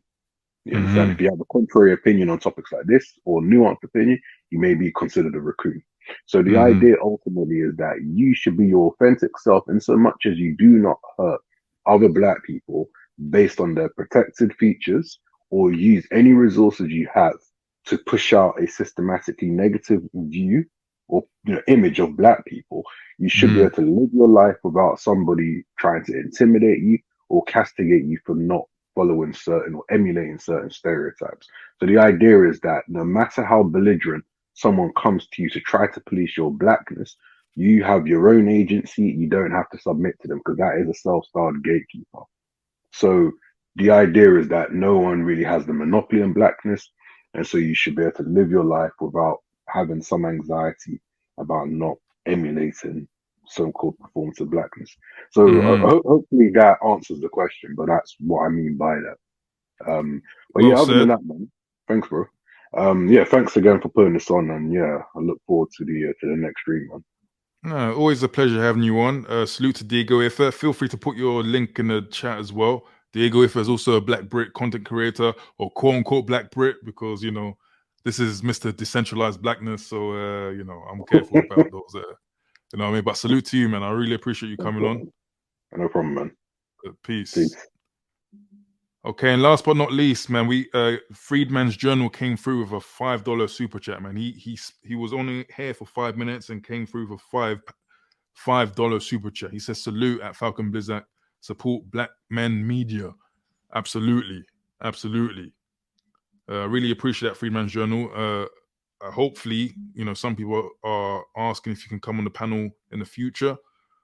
Some people are looking forward to your views, so absolutely feel free to jump on when you can. So really appreciate you, and I appreciate everyone else who came through, not just in the super chats, but you came through in the discussion. You know, it was a little bit of a dynamic one. You know, a lot of new faces in the chat box, so I appreciate that.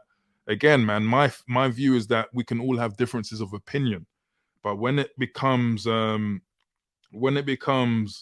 verbal abuse, or you shouldn't think like that, you should think just like me, this is where I think we have the problem, and this is where I think this whole Just Pearly thing situation has really shone a mirror on Black people.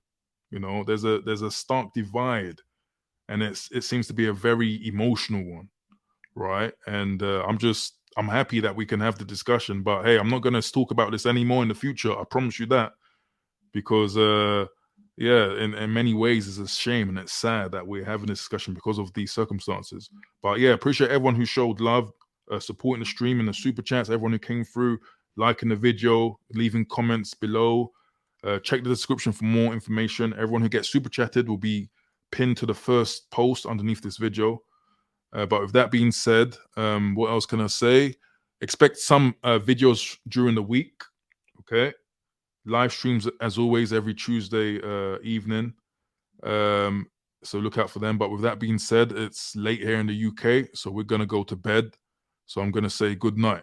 Good night and peace.